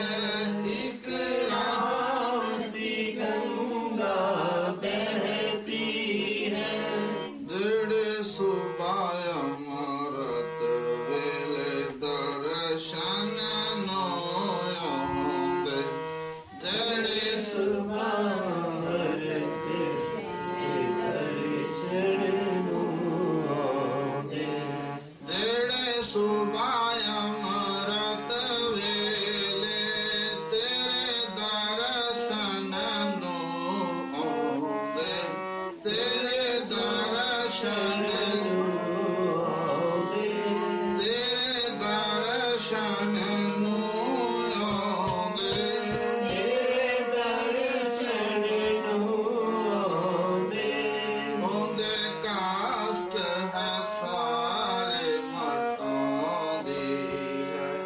ਉਹਦੇ ਕਾਸ਼ਟ ਹੈ ਸਾਰੇ मिटाती है। ਰਾਮਾਇਣ ਤੇਰੇ ਮਹਾਸਾਗਰ ਚੋਂ ਇੱਕ ਰਾਮ ਸੀ ਗੰਗਾ ਬਹਿਤੀ ਹੈ। ਇੱਕ ਰਾਮ ਸੀ ਗੰਗਾ ਬਹਿਤੀ ਹੈ। रामायण तेरे महासागर चों रामायण सी गंगा बहती है। ਰਾਮਾਇਣ ਤੇਰੇ ਮਹਾਸਾਗਰ ਚੋਂ ਇੱਕ ਰਾਮ ਸੀ ਗੰਗਾ ਬਹਿਤੀ ਹੈ।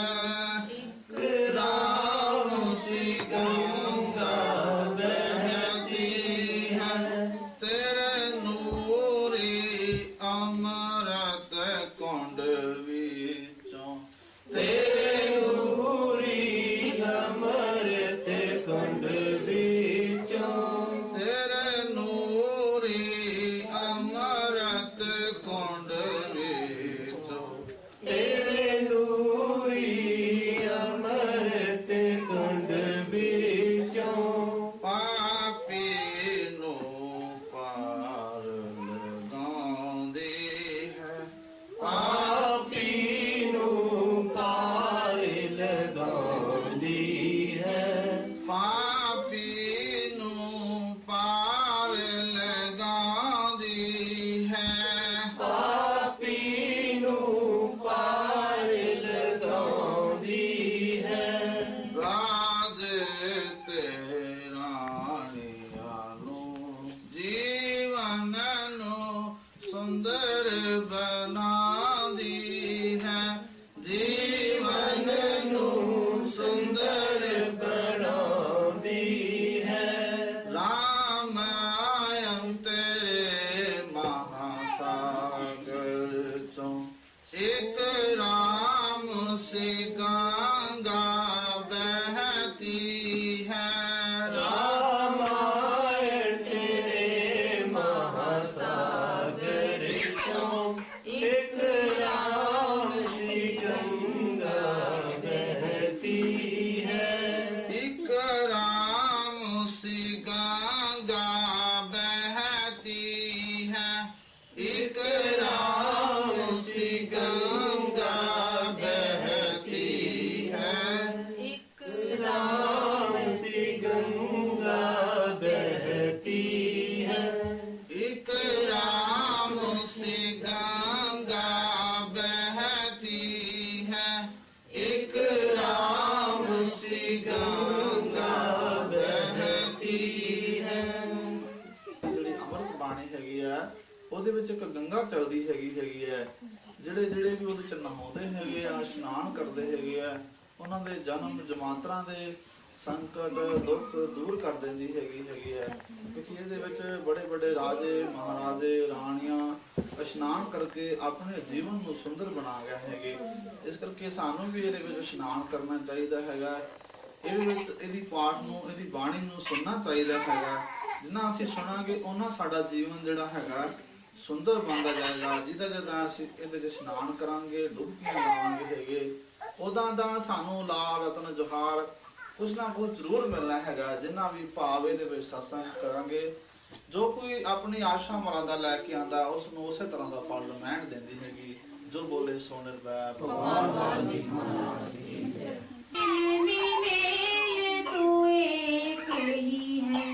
तेरी रंग भूमि है ये विश्व धरा, सब खेल में मेल तू एक ही है। हर देश में तुम, हर वेश में तुम, तेरे नाम अनेक तू एक ही है। चींटी से भी अनु परमाणु बना, सब जीव जगत का रूप लिया। चींटी से भी अनु परमाणु बना, सब जीव जगत का रूप लिया। तू करया कर यार न कोई दिखा, बस तू और मैं सब एक ही है। हर देश में तू, हर वेश में तू, तेरे नाम अनेक तू एक ही है। सागर से उठा बादल बनकर, बादल से गिरा जल हो करके। सागर से उठा बादल बनकर, बादल से गिरा जल हो करके। फिर नहर बनी नदियाँ गहरी, तेरे भिन्न प्रकार तू एक ही है। हर देश में तू, हर वेश में तू, तेरे नाम अनेक तू एक ही है। तेरी रंग भूमि है ये विश्व धरा, सब खेल में मेल तू एक ही है। हर देश में तू, हर वेश में तू, तेरे नाम अनेक तू एक ही है। तेरे नाम अनेक तू एक ही है। तेरे नाम अनेक तू एक ही है। बहुत साचे दरबार की जय। जो बोले सो निर्भय भगवान वाल्मीकि महाराज की जय। ਰਾਈਆਂ ਸੁਆਮੀ ਤੇਰੇ ਦਰਸ਼ਨ ਨੂੰ ਅੱਜ ਸੰਗਤਾਂ ਦੁਆਰੇ ਤੇਰੇ ਆਈਆਂ। ਅੱਜ ਸੰਗਤਾਂ ਦੁਆਰੇ ਤੇਰੇ ਆਈਆਂ। ਓ ਰਾਈਆਂ ਰਾਈਆਂ ਰਾਈਆਂ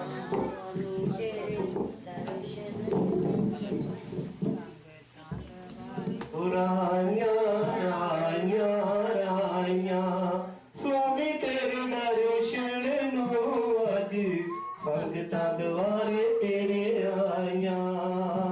ਅੱਜ ਸੰਗਤਾਂ ਦੁਆਰੇ ਤੇਰੇ ਆਈਆਂ।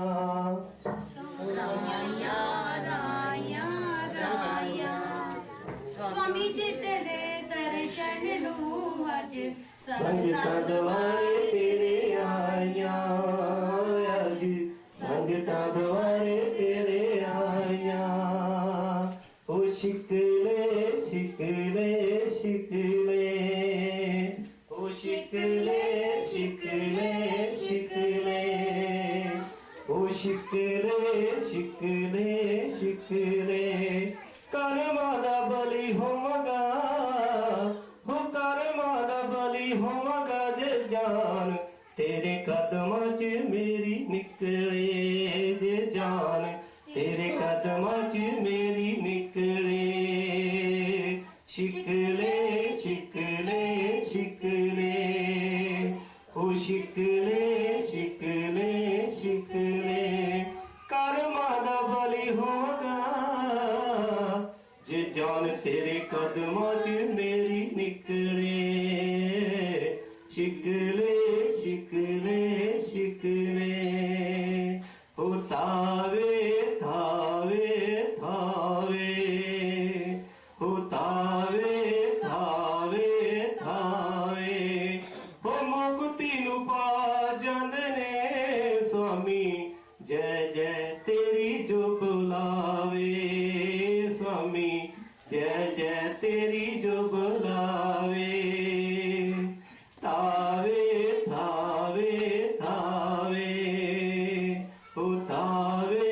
ਤਾਵੇ ਤਾਵੇ ਹੋ ਮੁਕਤੀ ਨੂੰ ਪਾ ਜਾਂਦੇ ਨੇ ਜੋ ਹੋ ਮੁਕਤੀ ਨੂੰ ਪਾ ਜਾਂਦੇ ਨੇ ਸੁਆਮੀ ਜੈ ਜੈ ਤੇਰੀ ਜੋ ਬੁਲਾਵੇ ਸੁਆਮੀ ਜੈ ਜੈ ਤੇਰੀ ਜੋ ਬੁਲਾਵੇ ਥਾਵੇ ਥਾਵੇ ਥਾਵੇ ਉਹ ਪਾਂਡੇ ਪਾਂਡੇ ਪਾਂਡੇ ਉਹ ਪਾਂਡੇ ਪਾਂਡੇ ਪਾਂਡੇ ਕਾਹਸ ਬਣ ਜਾਂਦੇ ਨੇ ਜੋ ਕਮੰਡਲ ਚੋਂ ਚੁੰਝ ਭਰ ਜਾਂਦੇ ਜੋ ਕਮੰਡਲ ਚੋਂ ਚੁੰਝ ਭਰ ਜਾਂਦੇ ਉਹ ਪਾਂਡੇ ਪਾਂਡੇ ਪਾਂਡੇ ਉਹ ਚਾਂਦੀ ਚਾਂਦੀ ਚਾਂਦੀ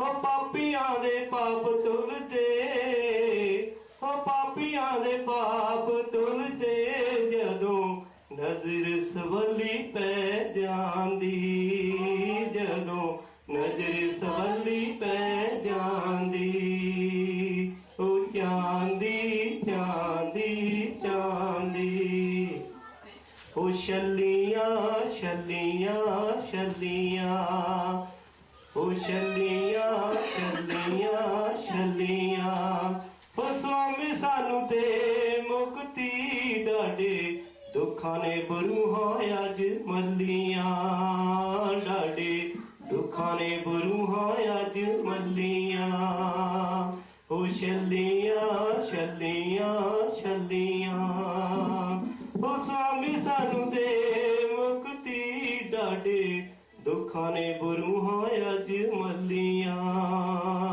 ਉਹ ਛੱਲੀਆਂ ਛੱਲੀਆਂ ਛੱਲੀਆਂ वाल्मीकि शक्ति अमर रहे वाल्मीकि ज्योत जागती रहे। भगवान वाल्मीकि महाराज की जय वाल्मीकि तीरथ की जय। वाल्मीकि आश्रम की जय बोल साचे दरबार की जय जो गुरु श्री सतगुरुदास हमारी संत जो भेंट हमारी मात पिता सब तुम खाले प्राण पिंड सब तुम रहा संगति पुत्र रखो नाथ सगल समग्री तुमरे के हे प्रिय तो रसन रसना को सीतर प्रसाद हर सेवक के कोट प्राण दोहा जोड़ करो अरदास पूर्ण करो हमारी आस सब गुरु म्याद कहाए तीन लोक मंगल गाए चार वर्ण कर कर पूजा पार ब्रह्म देव न दूजा संत भक्त के काश वारे सात संगत अरदास उचारे कर कृपा वर दियो स्वामी वाल्मीकि गुरुवंत जमी निरंकार ज्योति स्वरूप भगवान वाल्मीकि महाराज पतित पावन काल पुरुष ब्रह्म सृष्टि के करता हरता सतगुरु भगवान वाल्मीकि महाराज आप ਦੀਆਂ ਸਿੱਖ ਸੰਤਾਂ ਨੇ ਸਤਿਗੁਰੂ ਜੀ ਆਪ ਦੇ ਚਰਨਾਂ ਵਿੱਚ ਆਪ ਜੀ ਦਾ ਪਾਵਨ ਸਤਸੰਗ ਕੀਤਾ ਹੈਗਾ ਇਸ ਕਰਕੇ ਆਪ ਜੀ ਦਾ ਕੀਰਤਨ ਅਰਦਾਸ ਆਪ ਜੀ ਦਾ ਸਤਸੰਗ ਕਰਦੇ ਹਨ ਕਈ ਪ੍ਰਕਾਰ ਦੀਆਂ ਗਲਤੀਆਂ ਰਹਿ ਗਈਆਂ ਹੋਣਗੀਆਂ ਸਤਿਗੁਰੂ ਜੀ ਆਪ ਬੱਚੇ ਜਾਣ ਕੇ ਮਾਫ ਕਰਨਾ ਅੱਗੇ ਤੋਂ ਸੁਧ ਬਾਣੀ ਪੜਨ ਦਾ ਸ਼ੁੱਧ ਰਹਿਣ ਦਾ ਕਹਿਣ ਦਾ ਸਹਿਣ ਦਾ ਬਲ ਬੁੱਧੀ ਵਿਵੇਕ ਰੱਖ ਦੇਣਾ ਆਪਣੀਆਂ ਸੰਗਤਾਂ ਨੂੰ ਆਪਣੇ ਸੰਗ ਜੋੜ ਕੇ ਰੱਖਣਾ ਸਤਿਗੁਰੂ ਜੀ ਆਪਣੇ ਚਰਨਾਂ ਵਿੱਚ ਆਉਣ ਦੀ ਸ਼ਕਤੀ ਦੇਣਾ ਹੈਗਾ ਤਾਂ ਕਿ ਆਪਣੇ ਬੱਚਿਆਂ ਨੂੰ ਸਮੇਂ-ਸਮੇਂ ਸਤਿਗੁਰੂ ਜੀ ਆਪ ਆਪਣੇ ਬੱਚਿਆਂ ਤੇ ਕਿਰਪਾ ਰੱਖੋ ਪ੍ਰੇਰਣਾ ਦਿੰਦੇ ਹੋ ਤਾਂ ਕਿ ਆਪ ਦੇ ਚਰਨਾਂ ਵਿੱਚ ਆਪ ਦੀਆਂ ਸਿੱਖ ਸੰਗਤਾਂ ਇਸੇ ਤਰ੍ਹਾਂ ਆਉਂਦੀਆਂ ਰਹਿਣ ਹੈਗਾ ਸਤਿਗੁਰੂ ਜੀ ਇਹ ਸਭ ਕੁਝ ਆਪ ਜੀ ਦੀ ਕਿਰਪਾ ਨਾਲ ਹੀ ਹੋ ਸਕਦਾ ਨਾਮ ਜਪਣਾ ਸ਼ਬਦ ਲਗਾਉਣਾ ਦਰਸ਼ਨ ਦਿਖਾਣਾ साध का संग नाम का रंग भजन का प्रताप दूत कलेश मुलेश का नाश अड़े सो चढ़े शरण पड़े सो परे ऋषिया श्री गुरु वाल्मीकि भगवान करे। वाल्मीकि भगवान आप करो कल्याण वाल्मीकि विनाशी काल की फांसी दिया सबको फांसी। क्या तपे योगी क्या तपे सन्यासी योग तपे योगी तप तपे सन्यासी ऋषियो मुनियो हटियो तपियो जतियो सतियो नागे निर्वाणो सिद्धो साधको भक्तो संतो गुरु ज्ञान सतगुरु रविदास माय चरणी कला तेरे पांव जो बोले सो निर्भय भगवान वाल्मीकि महाराज की जय।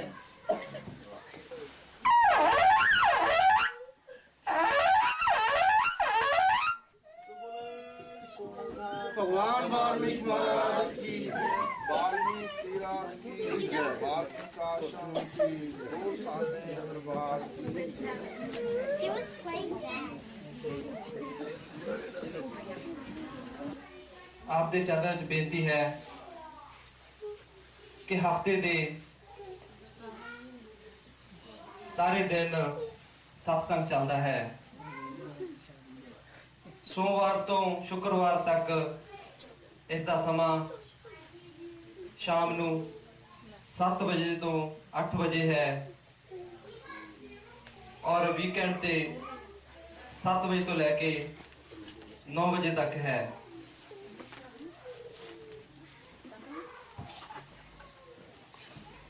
सो आप जी ने संगत करके अपना जीवन सफल करना है। भक्त कबीर जी के महावचन अनुसार एक घड़ी आदि में हूँ आद संता संगोष्ठी जिन कीती आवे रास। संता की संगत विच एक छोटा जिहा भी पल बताया साड़ा जीवन सफल करता है। बेशक असी अपने समाजिक जीवन दे विच बहुत बिजी हाँ पर भक्ति करके संगत करके आप जी ने नाम का सिमरन करना है। जिवें कि संत जी फरमाउंदे ही हन कि हाँ असी सारिਆਂ ने इस संसार तो कूच करना है। असी उन्हां दी उस दरगाह ते पहुंचना है ते अपने कीते कर्मां दा लेखा देना है। संग चलत है हम भी चलना दूर गवन सिर ऊपर मरना। मौत साढ़े सिर ऊपर है असी भुले भटके फिरते हाँ।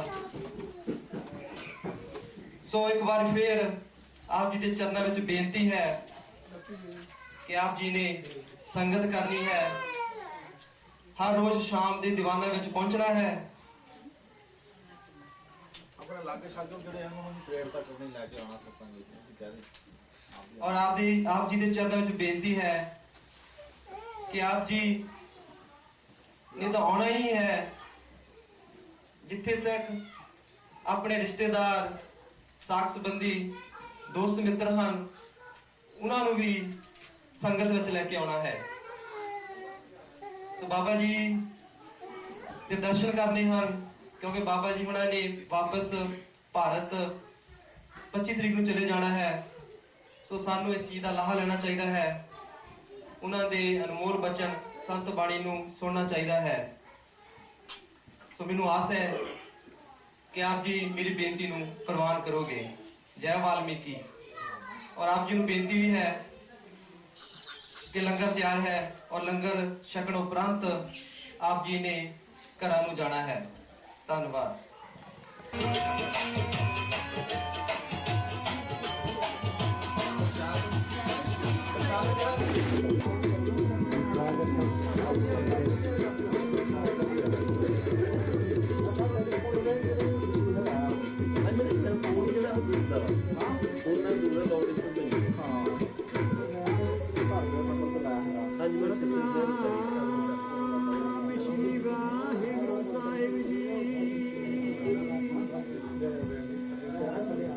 हे राम हे सस करुणा निध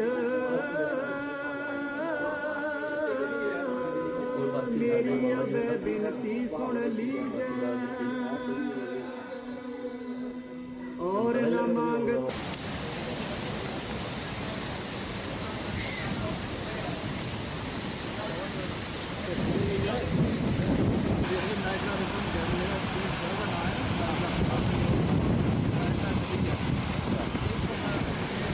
ਆਪਣੇ ਮਿੱਤਰ ਹੁੰਦਾ ਹੈ ਹਾਂ ਜੀ ਹਾਂ ਬਹੁਤ ਕਹਿੰਦੇ ਹਾਂ ਉਹਦੇ ਸ਼ਹਿਰ ਦਾ ਨਾਮ ਦਾ ਕੋਈ ਸ਼ਹਿਰ ਦਾ ਨਾਮ ਨਹੀਂ ਹੈ ਉਹਦਾ ਕੋਈ ਸੰਤ ਨਹੀਂ ਹੈ ਇਹ ਪਾਣੀ ਹੈ ਥੋੜਾ ਕੈਨੇਡੀਅਨ ਸਾਈਡ ਤੇ ਕੋਈ ਬਾਡੀ ਲੱਗਦਾ ਇਹਦਾ ਦੂਸਰਾ ਫੋਰ ਬਣਾਇਆ ਅਮਰੀਕਨ ਫੋਰ ਸ਼ਹਿਰ ਦੇ ਉਹਨਾਂ ਨੇ ਆਪ ਬਣਾਇਆ ਹੈ ਇਹ ਕਿ ਨੈਚੁਰਲ ਉਹ ਹੈਗੀ ਉਹਨਾਂ ਨੇ ਬੰਦਿਆਂ ਨੇ ਬਣਾਈ ਹੈ ਆਪ ਹੀ ਰੀਜਨਲ ਇਹ ਹੈਗਾ ਜਿਹੜਾ ਅਮਰੀਕਾ ਵਾਲੇ ਪਾਸੇ ਉਹ ਡੁਪਲੀਕੇਟ ਹੈ ਉਹਨਾਂ ਡੁਪਲੀਕੇਟ ਨੂੰ ਬਣਾਇਆ ਹੈ ਨਾਗਰਾ ਸਾਹਿਬ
Go ahead, yes. I want to make just natural.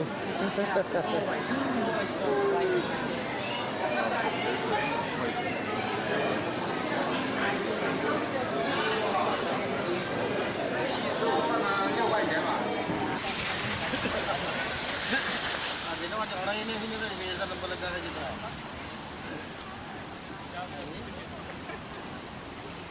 ਇਹਨੇ ਆਉਣਾ ਉਹਨੇ ਆਉਣਾ। ਬਟੂ ਆਪਾਂ ਬਣਾਉਣੀ ਤੇਰੀ ਜ਼ਿਆਦਾ ਆ ਵੀ ਹੁਣ। ਹਾਂ ਹਾਂ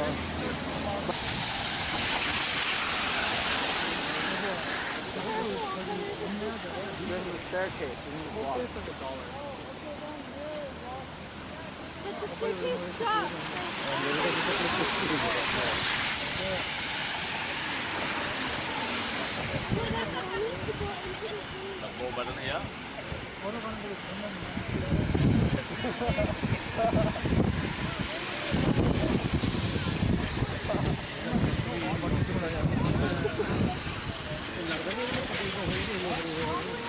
लगता ही नहीं बटन ना भी कितनी टॉर होंगी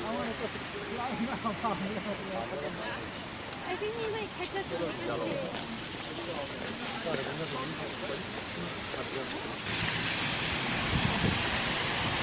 वीडियो बना दी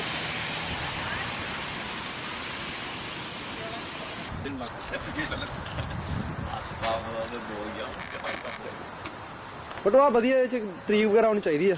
ਤਰੀਕ ਹੋਣੀ ਚਾਹੀਦੀ। ਮੈਂ ਇਹ ਕਹਿੰਦਾ ਸੀ ਇਹਨਾਂ ਨੂੰ ਰਾਈਟ।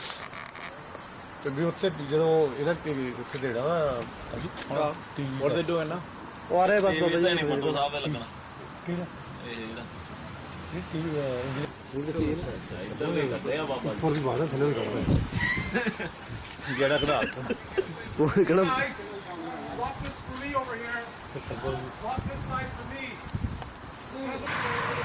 ਉਹ ਮੈਨੂੰ ਨਾ ਮਾਰਦੇ ਹੀ ਬਾਬਾ ਜੀ।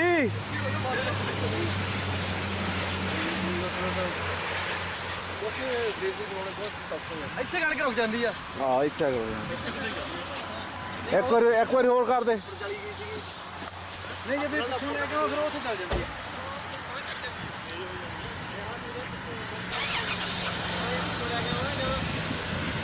ਪਿੱਛੋਂ ਲੈ ਕੇ ਆਓ ਉੱਥੇ ਚੱਲ ਜੂਗੀ ਤੱਕ ਜਾਂਦੀ ਹੈ। ਜਾ ਮਤ ਲੈ ਗਿਆ खाली कर ले ਇੰਜਨ ਸਾਫ ਗੱਡੀ ਦੇ ਬੰਦ ਹੈ ਆਪੇ ਜਿਹੜੀ ਤਾਰ ਨੂੰ ਚੜ ਰਹੀ ਹੈ ਦੇਖੋ।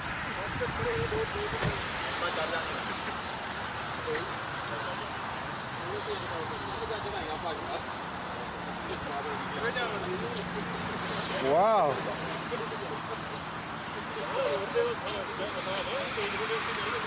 हाँ जी देख लो सारे लोग हैरान है एक गड्डी में की हो रहा है आप पे इंटरेक्टिव पढ़ लिया है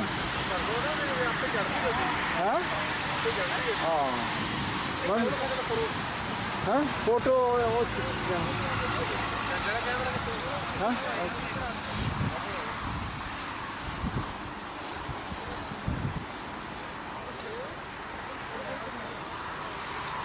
बस करिए ਕੋਈ ਬੋਤਲ ਬੂਤਲ ਜੀ ਰੇੜੀ ਆ ਹੁਣ ਨਾਲ। ਚੱਲ ਚੱਲ ਸ਼ਾਬਾਸ਼। ਪਰ ਦੂਰੋਂ ਬਣਾਓ ਮੂਵੀ ਫਿਰ ਢਲਾਣ ਲੱਗੂ ਨਾ ਢਲਾਣ ਵੀ ਹੈ। ਆ ਢਲਾਣ ਵੀ ਦਿਖਾਓ ਨਾਲ। वो देते भी नहीं बोतल ਪਰਲੀ ਬੋਤਲ ਦੀ ਹਵਾ ਵੀ ਲੱਗੀ ਹੈ। ਉਹ ਪਰਲੀ ਉਹਨਾਂ ਨੂੰ ਉੜਿਆ ਹੋਵੇ हाँ वो ਮਤਲਬ ਨਾ ਉੜਿਆ ਹੋਵੇ ਕਿਤੇ। ਹਾਂ ਜੀ ਐਵੇਂ ਆ ਰਿਹਾ ਇੱਥੋਂ ਪੈ ਗਿਆ। ਉਹ ਪਰਲੀ ਉਹਨਾਂ ਨੂੰ ਆਈ ਜਾਂਦੀ ਆ। ਉਹ ਪਰਲੀ ਦਾ ਉਹਨਾਂ ਨੂੰ ਆਈ ਜਾਂਦੀ ਕੰਮ ਖਰਾਬ ਹੋਈ ਜਾਂਦਾ। ਉਲਟਾ ਖਾਲੀ ਹੈ ਨਾ ਪਾਣੀ ਦੀ ਭਰੀ ਆ ਭਾਜੀ। हाँ मैंने पता सी नवी काट के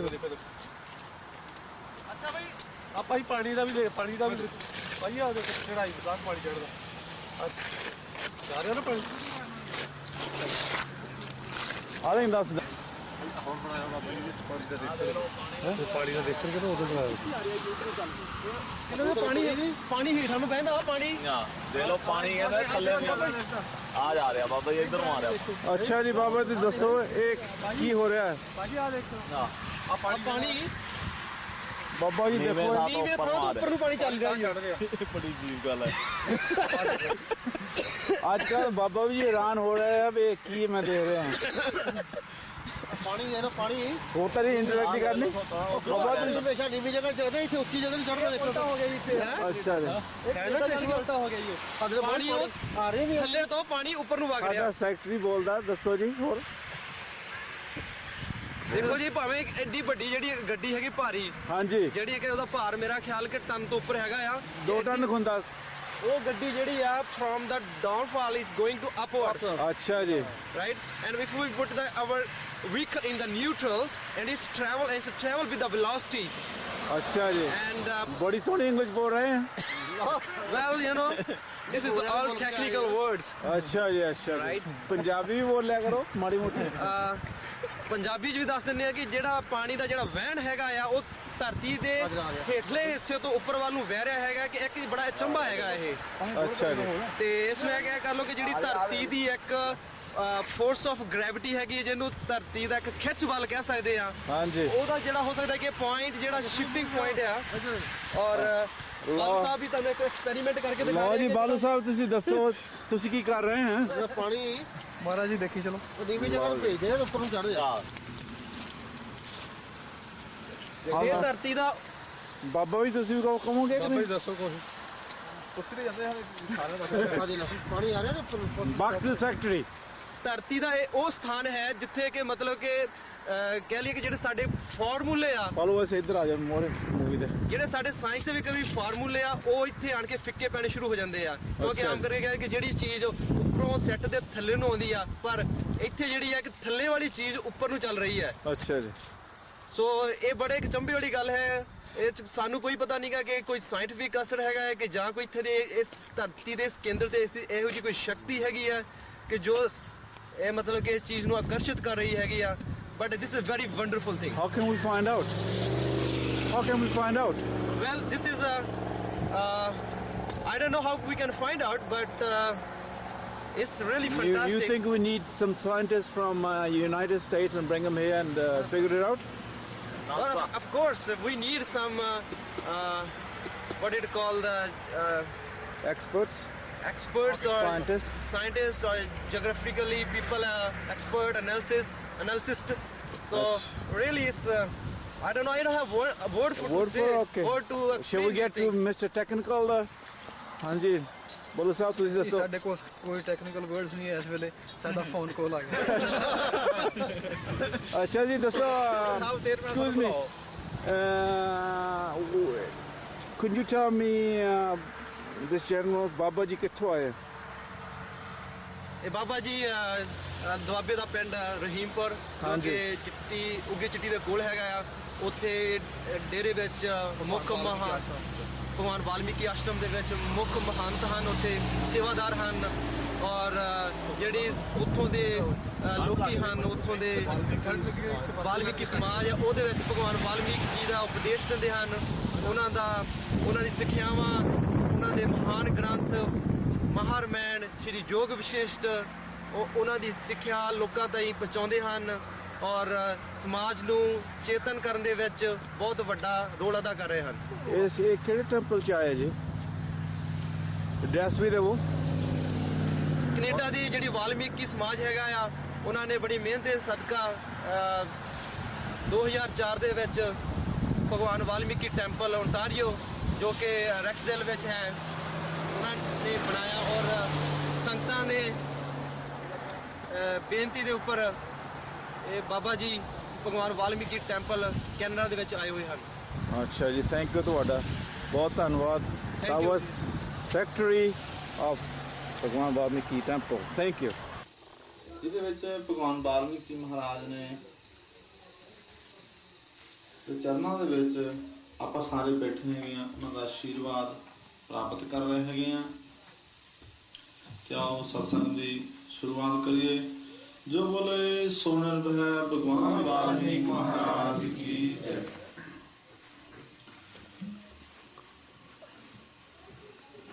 ਗੁਰੂ ਪਿਆਰੇ ਸਾਧ ਸੰਗਤ ਜੀ ਜਦੋਂ ਮਹਾਰਾਜਾ ਜਨਕ ਇੱਕ ਵਾਰੀ ਆਪਣੇ ਰਾਜ ਦੇ ਵਿੱਚ ਬਹੁਤ ਪਰੇਸ਼ਾਨ ਸੀ ਕਿ ਉਹਨਾਂ ਦੇ ਘਰ ਕੋਈ ਸੰਤਾਨ ਔਲਾਦ ਨਹੀਂ ਸੀ ਮਹਾਰਾਜਾ ਜਨਕ ਦੇ ਘਰ ਬਹੁਤ ਕਾਲ ਤੋਂ ਰਾਣੀ ਸੁਨੈਣਾ ਨੇ ਤੇ ਰਾਜਾ ਜਨਕ ਨੇ ਪ੍ਰਯਾਸ ਕੀਤੇ, ਬੜੇ ਯੱਗ ਕੀਤੇ, ਬਹੁਤ ਕੁਝ ਕੀਤਾ ਹੈਗਾ ਕਿ ਸਾਡੇ ਘਰ ਮਹਾਰਾਜ ਕੋਈ ਪੁੱਤਰ ਦੀ ਦਾਤ ਬਖਸ਼ੇ, ਅਰਥਾਤ ਸਾਨੂੰ ਵੀ ਸਮਾਜ ਦੇ ਵਿੱਚ ਮਾਣ ਸਨਮਾਨ ਪ੍ਰਾਪਤ ਹੋਵੇ।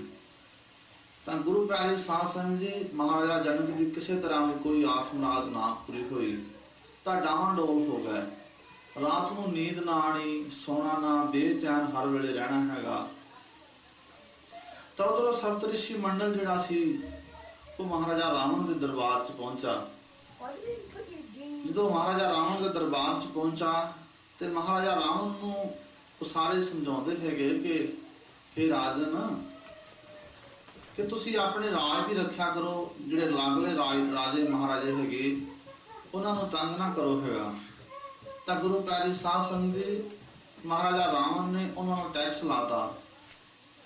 ਟੈਕਸ ਦੇ ਵਿੱਚੋਂ ਮਹਾਂਪੁਰਸ਼ ਪੈਸੇ ਤਾਂ ਦੇ ਨਾ ਸਕੇ ਹੈਗੇ, ਤਾਂ ਕਹਿੰਦੇ ਮਹਾਰਾਜ ਜਿੰਨਾ ਕੁ ਸਾਡਾ ਖੂਨ ਹੈਗਾ ਉਹ ਕੱਢ ਲਓ ਹੈਗਾ, ਇਹੀ ਤੁਹਾਨੂੰ ਟੈਕਸ ਦੇ ਸਕਦੇ, ਤੋਂ ਬਾਅਦ ਕੁਝ ਨਹੀਂ ਦੇ ਸਕਦੇ। ਅਸੀਂ ਕੋਈ ਪੈਸਾ ਨਹੀਂ ਕਮਾਉਂਦੇ, ਸਾਡੇ ਕੋਲ ਕੋਈ ਐਸਾ ਜਾਂ ਟੈਕਸ ਧੰਦਾ ਨਹੀਂ ਹੈਗਾ। ਤੇ ਮਹਾਰਾਜਾ ਰਾਵਣ ਨੇ ਉਹਨਾਂ ਨੂੰ ਕਿਹਾ ਠੀਕ ਹੈ ਜੀ, ਆਪਣਾ ਖੂਨ ਦਾਨ ਕਰੋ। ਇੱਥੇ ਜਦੋਂ ਸਪਤਰਿਸ਼ੀ ਮੰਡਲ ਨੇ ਦਾਨ ਕੀਤਾ ਤੇ ਨਾਲ ਹੀ ਕਹਿਤਾ ਹੈਗਾ ਇਹ ਖੂਨ ਨਹੀਂ ਹੈਗਾ, ਇਹ ਤੇਰਾ ਕਾਲ ਹੈਗਾ, ਜਦੋਂ ਤੇਰੀ ਮ੍ਰਿਤੂ ਹੋਣੀ ਹੈ ਉਹ ਇਸੇ ਖੂਨ ਚੋਂ ਹੋਣੀ ਹੈ। ਤਾਂ ਗੁਰੂ ਪਿਆਰੇ ਸਾਧ ਸੰਗਤ ਜੀ, ਮਹਾਰਾਜਾ ਰਾਵਣ ਨੇ ਕਈ ਦਿਨ ਤਾਂ ਆਪਣੇ ਸਰਾਣੇ ਦੱਬ ਛੱਡਿਆ ਕਿ ਹੋ ਕਿੱਦਾਂ ਜਦੋਂ ਕਿ ਮੇਰੇ ਸਰਾਣੇ ਪਈ ਹੈਗੀ। ਉਸ ਤੋਂ ਬਾਅਦ ਮਹਾਰਾਜਾ ਰਾਵਣ ਨੇ ਸੋਚਿਆ ਕਿ ਮੈਂ ਇਹਨੂੰ ਦੂਰ ਕਿਤੇ ਨਾ ਪਾਣਾ ਹੈਗਾ, ਜਿੱਥੇ ਕੋਈ ਇਹਨੂੰ ਕੱਢੇ ਨਾ ਜਾ ਕੇ ਹੈਗਾ। ਤਾਂ ਉਹ ਮਹਾਰਾਜਾ ਜਨਕ ਦੇ ਰਾਜ ਵਿੱਚ ਦੱਬ ਆਏ ਹੈਗੇ। ਜਦੋਂ ਰਾਜਾ ਜਨਕ ਦੇ ਰਾਜ ਵਿੱਚ ਦੱਬ ਆਏ ਹੈਗੇ, ਰਾਮ ਖੁਦ ਆਪ ਦੱਬ ਕੇ ਆਇਆ ਹੈਗਾ ਤੇ ਰਾਜੇ ਜਨਕ ਦੇ ਰਾਜ 'ਚ ਕਾਲ ਪੈ ਗਿਆ। ਧਾਤ ਪ੍ਰਸਾਦ ਹੋਣੀ ਬੰਦ ਹੋ ਗਈ, ਪ੍ਰਜਾ ਬਹੁਤ ਦੁਖੀ ਹੋ ਗਈ। ਇੱਕ ਤਾਂ ਰਾਜਾ ਜਨਕ ਦੇ ਘਰ ਸੰਤਾਨ ਨਹੀਂ ਸੀ, ਦੂਜਾ ਰਾਜ 'ਚ ਕਾਲ ਪੈ ਗਿਆ ਹੈਗਾ, ਪ੍ਰਜਾ ਬਹੁਤ ਦੁਖੀ ਹੋ ਗਈ ਹੈਗੀ। ਹਰ ਪਾਸਿਓਂ ਸੰਕਟ ਹੀ ਸੰਕਟ ਨਜ਼ਰ ਆਉਣ ਲੱਗਾ ਹੈਗਾ। ਤਾਂ ਮਹਾਰਾਜਾ ਜਨਕ ਨੂੰ ਨੀਂਦ ਨਹੀਂ ਆਉਂਦੀ।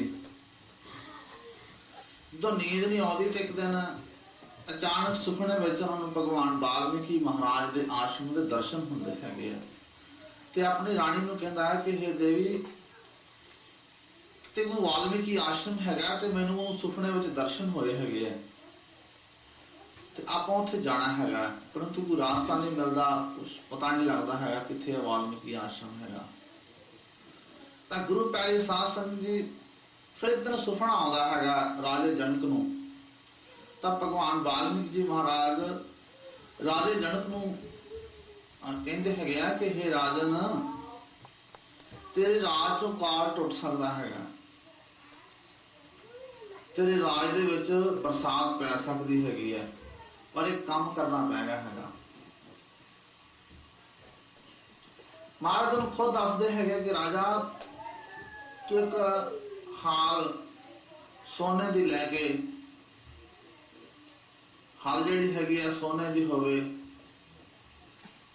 ਤੇ ਖੁਦ ਜਾ ਕੇ ਜ਼ਮੀਨ ਵਾਹ ਹੈਗਾ, ਤਾਂ ਤੇਰੀ ਜਿਹੜੀ ਰਾਣੀ ਹੈਗੀ ਸੁਨੈਣਾ ਹੈਗੀ ਉਹ ਰੋਟੀ ਲੈ ਕੇ ਆਏ ਹੈਗੀ ਤੇ ਤੇਰੇ ਰਾਜ ਦੇ ਵਿੱਚ ਬਰਸਾਤ ਪੈਦਾ ਹੋਵੇਗੀ। ਉਸ ਟਾਈਮ ਰਾਜਾ ਜਨਕ ਦੀ ਅੱਖ ਖੁੱਲ ਜਾਂਦੀ ਹੈਗੀ, ਬੜਾ ਹੈਰਾਨ ਪਰੇਸ਼ਾਨ ਹੁੰਦਾ ਹੈ ਕਿ ਕੋਈ ਬਹੁਤ ਸਾਰੇ ਬੁਰਧ ਮਹਾਂਪੁਰਸ਼ ਹੈਗੇ, ਉਹਨਾਂ ਨੇ ਮੈਨੂੰ ਇਹ ਆਵਾਜ਼ ਦਿੱਤੀ ਆ, ਭਵਿੱਖਬਾਣੀ ਦਿੱਤੀ ਸੁਪਨੇ ਵਿੱਚ ਕਿ ਤੇਰੇ ਰਾਜ 'ਚ ਬਰਸਾਤ ਟੁੱਟ ਸਕਦੀ ਹੈਗੀ ਹੈ, ਕਾਲ ਟੁੱਟ ਸਕਦਾ ਹੈਗਾ ਜੇ ਤੁਸੀਂ ਖੁਦ ਜਾ ਕੇ ਹਾਲ ਨਾ ਜ਼ਮੀਨ ਨੂੰ ਵਾਹੋ ਹੈਗਾ। ਤਾਂ ਗੁਰੂ ਪਿਆਰੇ ਸਾਧ ਸੰਗਤ ਜੀ, ਰਾਜੇ ਜਨਕ ਨੇ ਆਪਣੇ ਮੰਤਰੀ ਜਿਹੜੇ ਬੁਲਾਏ ਹੈਗੇ, ਉਹਨਾਂ ਨਾਲ ਸਲਾਹ ਕੀਤੀ ਹੈਗੀ। ਤਾਂ ਕਹਿੰਦੇ ਮਹਾਰਾਜ ਇਹ ਜਿਹੜੀ ਗੱਲ ਹੈਗੀ ਆਪਾਂ ਅੱਜ ਹੀ ਤਿਆਰ ਕਰ ਲੈਣੀ ਹੈਗੀ। ਇਸ ਕਰਕੇ ਰਾਜੇ ਜਨਕ ਦੇ ਸਲਾਹ ਮਸ਼ਵਰੇ ਤੋਂ ਬਾਅਦ ਇੱਕ ਹਲ ਤਿਆਰ ਕੀਤੀ ਗਈ ਹੈਗੀ, ਬੌਲ ਮੰਗਾਏ ਗਏ ਹੈਗੇ ਤੇ ਰਾਜਾ ਜਨਕ ਉਹਨਾਂ ਨੂੰ ਘਰੋਂ ਹੀ ਜੋੜ ਕੇ ਨਾਲ ਲੈ ਕੇ ਖੁਦ ਆਪ ਜਾਂਦਾ ਹੈਗਾ ਤੇ ਉਹਨਾਂ ਖੇਤਾਂ ਵਿੱਚ ਜਾ ਕੇ ਖੁਦ ਆਪ ਜਾ ਕੇ ਹਾਲ ਲਾਉਂਦਾ ਹੈਗਾ। ਤਾਂ ਗੁਰੂ ਪਿਆਰੇ ਸਾਧ ਸੰਗਤ ਜੀ, ਸਤਿਗੁਰੂ ਜੀ ਦੀ ਇਹੋ ਜਿਹੀ ਕਿਰਪਾ ਹੋਈ ਭਗਵਾਨ ਵਾਲਮੀਕੀ ਮਹਾਰਾਜ ਦੀ ਕਿ ਜਿਸ ਥਾਂ ਮਾਤਾ ਸੀਤਾ ਜੀ ਨੂੰ ਦਬਾਇਆ ਗਿਆ ਸੀ ਮਹਾਰਾਜਾ ਰਾਵਣ ਦੁਆਰਾ ਹੈਗਾ, ਉਹ ਕੁਦਰਤੀ ਜਾ ਕੇ ਉਸ ਟੰਗਾਂ ਨੂੰ ਜਾ ਕੇ ਹੱਲ ਲੱਗ ਗਿਆ। ਜਦੋਂ ਲੱਗ ਗਿਆ ਤਾਂ ਉਹ ਜਿਹੜਾ ਘੜਾ ਸੀਗਾ ਉਹ ਬਾਹਰ ਆ ਗਿਆ ਹੈਗਾ। ਜਦੋਂ ਬਾਹਰ ਆ ਗਿਆ ਤੇ ਉਧਰੋਂ ਮਹਾਰਾਜਾ ਜਨਕ ਦੇ ਘਰ ਵਾਲੀ ਸੁਨੈਣਾ ਰੋਟੀ ਲੈ ਕੇ ਆਉਂਦੀ ਹੈਗੀ ਹੈ ਤੇ ਉਹ ਘੜਾ ਜਿਹੜਾ ਹੈ ਬਾਹਰ ਆ ਜਾਂਦਾ ਹੈਗਾ ਹਲ ਦੀ ਚੋਣ ਨਾਲ ਲੱਗ ਕੇ। ਤਾਂ ਉਹਨਾਂ ਨੇ ਬੜੇ ਪ੍ਰੇਮ ਨਾਲ ਖੋਲਿਆ ਹੈਗਾ ਤਾਂ ਦੇਖਿਆ ਤੇ ਇਹ ਇੱਕ ਕੰਨਿਆ ਜਿਹੜੀ ਹੈਗੀ ਹੈ ਉਹ ਗੂਠਾ ਚੁੰਗਦੀ ਨਜ਼ਰ ਆਉਂਦੀ ਹੈਗੀ ਹੈ। ਰਾਜਾ ਜਨਕ ਬੜਾ ਹੈਰਾਨ ਹੁੰਦਾ ਹੈਗਾ ਕਿ ਦੇਖੋ ਕਿਹੋ ਜਿਹੀ ਕੁਦਰਤ ਦੀ ਮਾਇਆ ਹੈਗੀ ਵੀ ਮਹਾਰਾਜ ਨੇ ਸਾਨੂੰ ਸੰਤਾਨ ਤਾਂ ਦਿੱਤੀ ਨਹੀਂ ਹੈਗੀ ਪਰ ਜ਼ਮੀਨ ਤੋਂ ਨਿਕਲ ਗਈ ਹੈਗੀ ਹੈ। ਰਾਣੀ ਨੂੰ ਕਹਿੰਦਾ ਕਿ ਆਪਣੀ ਇਹੀ ਲੜਕੀ ਹੈਗੀ ਹੈ, ਸਭ ਕੁਝ ਆਪਣਾ ਹੈਗਾ ਇਹ ਸਾਨੂੰ ਮਹਾਰਾਜ ਨੇ ਕੋਈ ਗੋਡ ਗਿਫਟ ਦਿੱਤਾ ਹੈਗਾ, ਇਸ ਕਰਕੇ ਉਸ ਨੂੰ ਆਪਣੀ ਰਾਣੀ ਨੂੰ ਦੇ ਦਿੰਦਾ ਹੈਗਾ। ਤੇ ਮਹਾਰਾਜ ਦੀ ਕਿਰਪਾ ਇਹੋ ਜਿਹੀ ਹੁੰਦੀ ਉਦੋਂ ਉਹਦੇ ਰਾਜ ਵਿੱਚ ਕਾਲੀਆਂ ਘਟਾਂ ਬਰਸਾਤ ਦਾ ਮੌਸਮ ਹੋ ਜਾਂਦਾ ਹੈਗਾ। ਜਿੱਦਾਂ ਸੀਤਾ ਜੀ ਨੂੰ ਨਾਲ ਲੈ ਕੇ ਉਸ ਲੜਕੀ ਨੂੰ ਨਾਲ ਲੈ ਕੇ ਉਹ ਰਾਜ ਵੱਲ ਆਉਂਦੇ ਹੈਗੇ ਉਦਾਂ ਦਾ ਜਾਂ ਬਰਸਾਤ ਦਾ ਮੁਹਾਰ ਬਣਦਾ ਜਾਂਦਾ ਹੈਗਾ। ਜਦੋਂ ਘਰ ਪਹੁੰਚਦੇ ਹੈਗੇ ਤਾਂ ਬਹੁਤ ਜ਼ਿਆਦਾ ਬਰਸਾਤ ਹੁੰਦੀ ਹੈਗੀ ਹੈ, ਹਰ ਪਾਸੇ ਖੁਸ਼ਹਾਲੀ ਰੌਣਕਾਂ ਲੱਗਦੀਆਂ ਹੈਗੀਆਂ ਮੀਂਹ ਪੈਣ ਨਾਲ। ਤੇ ਮਾਤਾ ਸੀਤਾ ਜੀ ਦੀ ਬੜੀ ਸੇਵਾ ਕਰਦੇ ਹੈਗੇ, ਰਾਜ ਵਿੱਚ ਹੈਗੀ ਬੜੇ ਪ੍ਰੇਮ ਨਾਲ ਪਾਲਦੇ ਹੈਗੇ ਕਿ ਰਾਣੀ ਆਪਾਂ ਨੂੰ ਮਹਾਰਾਜ ਨੇ ਦਿੱਤਾ ਹੈਗਾ, ਇਹਦੇ ਕਰਕੇ ਹੀ ਕਾਲ ਪਿਆ ਸੀ, ਕੋਈ ਪਰਮਾਤਮਾ ਦੀ ਦੇਣ ਹੈਗੀ ਆਪਾਂ ਨੂੰ ਹੈਗੀ ਜਿਹੜੀ ਸੁਪਨੇ ਵਿੱਚ ਆਪਾਂ ਨੂੰ ਮਿਲੀ ਹੈਗੀ। ਤਾਂ ਗੁਰੂ ਪਿਆਰੇ ਸਾਧ ਸੰਗਤ ਜੀ ਰਾਜੇ ਜਨਕ ਦੇ ਰਾਜ ਵਿੱਚ ਭਗਵਾਨ ਸ਼ੰਕਰ ਜੀ ਬਹੁਤ ਸਮਾਂ ਤਪੱਸਿਆ ਕਰਕੇ ਗਿਆ ਸੀ ਦੇ ਤੇ ਜਾਂਦੇ ਜਾਂਦੇ ਆਪਣਾ ਧਨੁਸ਼ ਜਿਹੜਾ ਰਾਜੇ ਦੇ ਦਰਬਾਰ ਛੱਡ ਗਿਆ ਸੀ ਦੇ ਤੋਂ ਬਹੁਤ ਭਾਰੀ ਸੀ ਦਾ ਕਿ ਜਿਹਨੂੰ ਮਾਤਾ ਸੀਤਾ ਜੀ ਚੁੱਕ ਕੇ ਨਾ ਸੀਤਾ ਦਾ ਨਾਂ ਉਹਦਾ ਸਵਤਾ ਰਿਸ਼ੀਆਂ ਤੋਂ ਰੱਖਿਆ ਗਿਆ ਹੈਗਾ। ਲਾਡਲਾ ਨਾਂ ਜਿਹੜਾ ਮਹਾਰਾਜਾ ਜਨਕ ਨੇ ਇਹਦਾ ਹੋਰ ਰੱਖਿਆ ਸੀ ਦਾ। ਸੀਤਾ ਜੀ ਛੋਟੀ ਹੁੰਦੀ ਹੈਗੀ ਹੈ ਤੇ ਜਦੋਂ ਦੌੜਦੀ ਭੱਜਦੀ ਹੈਗੀ ਹੈ ਤਾਂ ਧਨੁਸ਼ ਨੂੰ ਚੁੱਕ ਲੈਂਦੀ ਜਾ ਕੇ। ਬੜੇ ਲੋਕ ਹੈਰਾਨ ਹੁੰਦੇ ਆ, ਮੰਤਰੀ ਹੈਰਾਨ ਹੁੰਦੇ ਹੈਗੇ ਆ, ਇਹ ਪਤਾ ਨਹੀਂ ਕੀ ਇਹੋ ਜਿਹੀ ਕੋਈ ਸ਼ਕਤੀ ਹੈਗੀ ਜਿਸ ਨੇ ਮਹਾਰਾਜਾ ਜਨਕ ਦੇ ਘਰ ਜਨਮ ਲਿਆ ਹੈਗਾ। ਤਾਂ ਥੱਲੋਂ ਝਾੜੂ ਮਾਰਦੀ ਹੈਗੀ ਹੈ, ਜਦੋਂ ਸਫਾਈ ਕਰਦੀ ਹੈਗੀ ਹੈ ਤਾਂ ਸਾਰੇ ਹੈਰਾਨ ਹੋ ਜਾਂਦੇ ਹੈਗੇ। ਤੇ ਇਸ ਤਰ੍ਹਾਂ ਇੱਕ ਦਿਨ ਰਾਜਾ ਜਨਕ ਸੋਚਦਾ ਹੈਗਾ ਉਹਦੀ ਪੜ੍ਹਾਈ ਲਿਖਾਈ ਵੱਲ, ਮਾਤਾ ਸੀਤਾ ਜੀ ਦੀ ਐਜੂਕੇਸ਼ਨ ਵੱਲ ਵੀ ਧਿਆਨ ਦਿੱਤਾ ਜਾਵੇ ਹੈਗਾ। ਰਾਜਾ ਜਨਕ ਦੇ ਜਿਹੜੇ ਬਹੁਤ ਵਿਦਵਾਨ ਗਿਆਨੀ ਬੰਦੇ ਸਨ ਉਹਨਾਂ ਨੂੰ ਕਿਹਾ ਕਿ ਸੀਤਾ ਜੀ ਨੂੰ ਬਹੁਤ ਸਿੱਖਿਆ ਵਧੀਆ ਦੇਣੀ ਹੈਗੀ ਹੈ, ਇਹਨੂੰ ਬਹੁਤ ਪੜ੍ਹਾਉਣਾ ਲਿਖਾਉਣਾ ਹੈਗਾ, ਵਿਦਵਾਨ ਬਣਾਉਣਾ ਹੈਗਾ। ਜਿੱਦਾਂ ਸੀਤਾ ਜੀ ਜਵਾਨ ਹੁੰਦੇ ਜਾਂਦੇ ਉਦੋਂ ਦਾ ਉਹਦੀ ਐਜੂਕੇਸ਼ਨ ਨਾਲ ਜ਼ਿਆਦਾ ਧਿਆਨ ਹੋਈ ਜਾਂਦਾ ਹੈਗਾ। ਇਸ ਕਰਕੇ ਰਾਜਾ ਜਨਕ ਨੇ ਜਦੋਂ ਰਾਜ ਚ ਆਉਣਾ ਹੈਗਾ ਤਾਂ ਸੀਤਾ ਜੀ ਵੱਲ ਬਹੁਤ ਸੋਚਦਾ ਰਹਿਣਾ ਕਿ ਕੋਈ ਪਰਮਾਤਮਾ ਦੀ ਸ਼ਕਤੀ ਨੇ ਜਨਮ ਲਿਆ ਹੈਗਾ। ਜਦੋਂ ਜਵਾਨ ਹੋ ਗਿਆ ਤੇ ਰਾਜਾ ਜਨਕ ਸੋਚਦਾ ਹੈਗਾ ਕਿ ਇਹਦੇ ਵਾਰ ਵਾਸਤੇ ਵੀ ਇਹਦੀ ਯੋਗਤਾ ਅਨੁਸਾਰ ਹੀ ਚੁਣਿਆ ਜਾਵੇ ਤਾਂ ਵਧੀਆ ਹੋਏਗਾ। ਇਸ ਦੀ ਚਿੰਤਾ ਵਿੱਚ ਮਹਾਰਾਜਾ ਜਨਕ ਨੇ ਉਹ ਧਨੁਸ਼ ਰੱਖ ਦਿੱਤਾ ਹੈਗਾ ਕਿ ਜਿਹੜਾ ਇਸ ਧਨੁਸ਼ ਨੂੰ ਚੁੱਕੇਗਾ ਹੈਗਾ ਤਾਂ ਉਸ ਦੇ ਨਾਲ ਸੀਤਾ ਜੀ ਦਾ ਵਿਆਹ ਹੋਏਗਾ। ਤਾਂ ਗੁਰੂ ਪਿਆਰੇ ਸਾਧ ਸੰਗਤ ਜੀ ਬੋਲੋ ਵਾਲਮੀਕੀ ਭਗਵਾਨ ਕੀ ਜੈ। ਇੱਕ ਵਾਰੀ ਮਹਾਰਾਜਾ ਰਾਵਣ ਚੁੱਕ ਸਕਦਾ ਸੀਗਾ ਤਾਂ ਇੱਕ ਵਾਰੀ ਰਾਮ ਚੁੱਕ ਸਕਦਾ ਸੀਗਾ, ਕਿਉਂਕਿ ਇਹਨਾਂ ਦੋਨਾਂ ਨੂੰ ਇੱਕ ਇੱਕ ਵਾਰੀ ਹੀ ਚੁੱਕਣ ਦਾ ਅਧਿਕਾਰ ਸੀਗਾ। ਰਾਵਣ ਨੇ ਇਹ ਧਨੁਸ਼ ਨੂੰ ਰਾਤ ਨੂੰ ਚੁੱਕਿਆ ਕਿਉਂਕਿ ਰਾਵਣ ਦੇ ਮਨ ਤੇ ਡਰ ਸੀਗਾ ਕਿ ਉੱਥੇ ਬੜੇ ਰਾਜੇ ਮਹਾਰਾਜੇ ਆਏ ਹੋਣੇ ਹੈਗੇ ਆ, ਜੇਕਰ ਸ਼ਾਇਦ ਮੈਂ ਉਹ ਧਨੁਸ਼ ਨਾ ਚੁੱਕ ਸਕਿਆ ਹੈਗਾ ਤਾਂ ਮੇਰੀ ਉੱਥੇ ਹਾਨੀ ਹੋ ਜਾਏਗੀ, ਮੇਰੀ ਉੱਥੇ ਨਿੰਦਾ ਹੋਏਗੀ ਹੈਗੀ, ਤੇ ਇਸ ਕਰਕੇ ਮੈਂ ਜਾਣਾ ਹੀ ਨਹੀਂ ਹੈਗਾ। ਇਸ ਕਰਕੇ ਰਾਤ ਨੂੰ ਰਾਵਣ ਨੇ ਆ ਕੇ ਉਹ ਧਨੁਸ਼ ਨੂੰ ਚੁੱਕਿਆ ਹੈਗਾ ਤੇ ਚੁੱਕ ਲਿਆ। ਦੂਜੇ ਦਿਨ ਸੀਤਾ ਜੀ ਦਾ ਸਵੰਬਰ ਸੀਗਾ ਜਿਹਦੇ ਵਿੱਚ ਬਹੁਤ ਸਾਰੇ ਰਾਜੇ ਮਹਾਰਾਜੇ ਬੁਲਾਏ ਗਏ ਸੀਗੇ ਹੈਗੇ ਤੇ ਸੀਤਾ ਜੀ ਦੇ ਸਵੰਬਰ ਦੇ ਵਿੱਚ ਉੱਥੇ ਦਾ ਪੰਡਾਲ ਲੱਗਣਾ ਸੀਗਾ, ਉੱਥੇ ਧਨੁਸ਼ ਨੂੰ ਤੋੜਿਆ ਜਾਣਾ ਸੀਗਾ। ਉਹਦੇ ਵਿੱਚ ਮਹਾਰਾਜਾ ਰਾਵਣ ਵੀ ਆਇਆ ਹੈਗਾ, ਰਾਮ ਵੀ ਉੱਥੇ ਆਇਆ ਹੈਗਾ ਤੇ ਗੁਰੂ ਵਸ਼ਿਸ਼ਠ ਜੀ ਨਾਲ, ਵਿਸ਼ਵਾਮਿਤਰ ਦੇ ਨਾਲ। ਤਾਂ ਗੁਰੂ ਪਿਆਰੀ ਸਾਧ ਸੰਗਤ ਜੀ ਰਾਵਣ ਨੇ ਸਭ ਤੋਂ ਪਹਿਲਾਂ ਵਾਰੀ ਹੀ ਰਾਵਣ ਦੀ ਆਈ ਕਿ ਮਹਾਰਾਜਾ ਰਾਵਣ ਲੰਕਾਪਤੀ ਨੂੰ ਆ ਕੇ ਚੁੱਕੇ ਹੈਗਾ। ਰਾਵਣ ਉਹਨੂੰ ਨਹੀਂ ਚੁੱਕ ਸਕਿਆ ਹੈਗਾ। ਬੋਲੋ ਵਾਲਮੀਕੀ ਭਗਵਾਨ ਕੀ ਜੈ। ਕਿਉਂਕਿ ਹੁਕਮ ਹੀ ਇੱਕ ਵਾਰੀ ਚੁੱਕਣ ਦਾ ਸੀਗਾ, ਔਰ ਮਾਤਾ ਸੀਤਾ ਜੀ ਨੂੰ ਹੁਕਮ ਸੀ ਜਦੋਂ ਮਰਜ਼ੀ ਚੁੱਕ ਲਵੇ ਹੈਗੇ ਉਹ। ਇੰਨੀ ਮਾਤਾ ਸੀਤਾ ਜੀ ਤੇ ਮਹਾਰਾਜ ਦੀ ਕਿਰਪਾ ਸੀ, ਕੋਈ ਧਰਤੀ ਮਾਤਾ ਨੇ ਹੀ ਜਨਮ ਲਿਆ ਹੋਇਆ ਸੀਗਾ। ਤਾਂ ਗੁਰੂ ਪਿਆਰੀ ਸਾਧ ਸੰਗਤ ਜੀ, ਫਿਰ ਰਾਜਾ ਰਾਮਚੰਦਰ ਜੀ ਵੱਲ ਗੁਰੂ ਵਸਿਸ਼ਠ ਨੇ, ਵਿਸ਼ਵਾਮਿਤਰ ਨੇ ਇਸ਼ਾਰਾ ਕੀਤਾ ਕਿ ਤੁਸੀਂ ਉਠੋ, ਇਸ ਨੂੰ ਚੁੱਕੋ। ਕਿਉਂਕਿ ਰਾਜਾ ਜਨਕ ਦਾ ਮਨ ਜਿਹੜਾ ਸੀ ਬਹੁਤ ਡੋਲਿਆ ਹੋਇਆ ਸੀਗਾ, ਕਿਉਂਕਿ ਸੀਤਾ ਜੈਸਾ ਕੋਈ ਬਲੀ ਸੂਰਮੀ ਬਹਾਦਰ ਮਿਲਣਾ ਹੀ ਨਹੀਂ ਹੈਗਾ। ਇਸ ਕਰਕੇ ਆਪਣੀ ਲੜਕੀ ਵੱਲ ਦੇਖ ਕੇ ਬਹੁਤ ਪਰੇਸ਼ਾਨ ਹੁੰਦਾ ਸੀਗਾ। ਤੇ ਗੁਰੂ ਪਿਆਰੇ ਸਾਧ ਸੰਗਤ ਜੀ, ਸਤਿਗੁਰੂ ਜੀ ਇਹੋ ਜਿਹੀ ਕਿਰਪਾ ਹੋਈ ਕਿ ਜਿੰਨੀ ਮਹਾਰਾਜ ਸੀਤਾ ਵਿੱਚ ਮਹਾਨ ਸ਼ਕਤੀ ਸੀਗੀ, ਉਹਦੀ ਯੋਗਤਾ ਅਨੁਸਾਰ ਰਾਜਾ ਰਾਮਚੰਦਰ ਵੀ ਇੱਕ ਯੋਗਵਰ ਭਗਵਾਨ ਵਾਲਮੀਕੀ ਮਹਾਰਾਜ ਦੀ ਕਿਰਪਾ ਨਾਲ ਰਾਜਾ ਜਨਕ ਨੂੰ ਮਿਲਿਆ ਹੈਗਾ। ਇਸੇ ਕਰਕੇ ਜਿਹੋ ਜਿਹਾ ਇਨਸਾਨ ਦਾ ਉਹ ਜਿਹੇ ਸਤਿਗੁਰੂ ਜੀ ਉਹਨਾਂ ਨੂੰ ਜ਼ਰੂਰ ਕੋਈ ਯੋਗਤਾ ਅਨੁਸਾਰ ਮਿਲਾਉਂਦਾ ਹੈ। ਬੋਲੋ ਵਾਲਮੀਕੀ ਭਗਵਾਨ ਕੀ ਜੈ।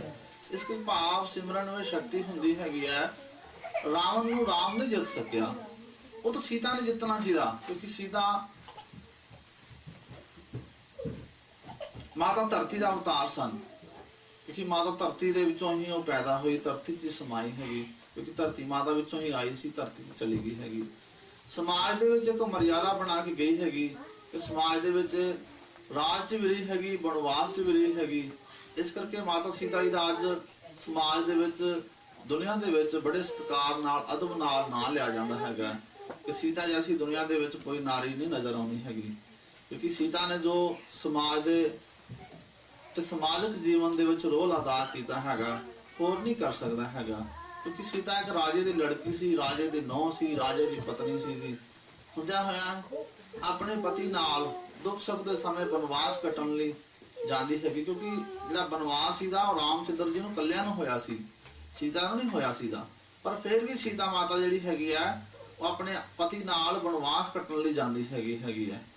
ਇਸ ਤਰ੍ਹਾਂ ਕਰਕੇ ਉਹਨਾਂ ਨੇ ਬਨਵਾਸ ਕਾਲ ਦੇ ਵਿੱਚ ਵੀ ਸਾਰਾ ਸਮਾਂ ਰਾਮ ਜੀ ਦੇ ਨਾਲ ਦੁੱਖ ਸੁੱਖ ਕੱਟਿਆ ਹੈਗਾ।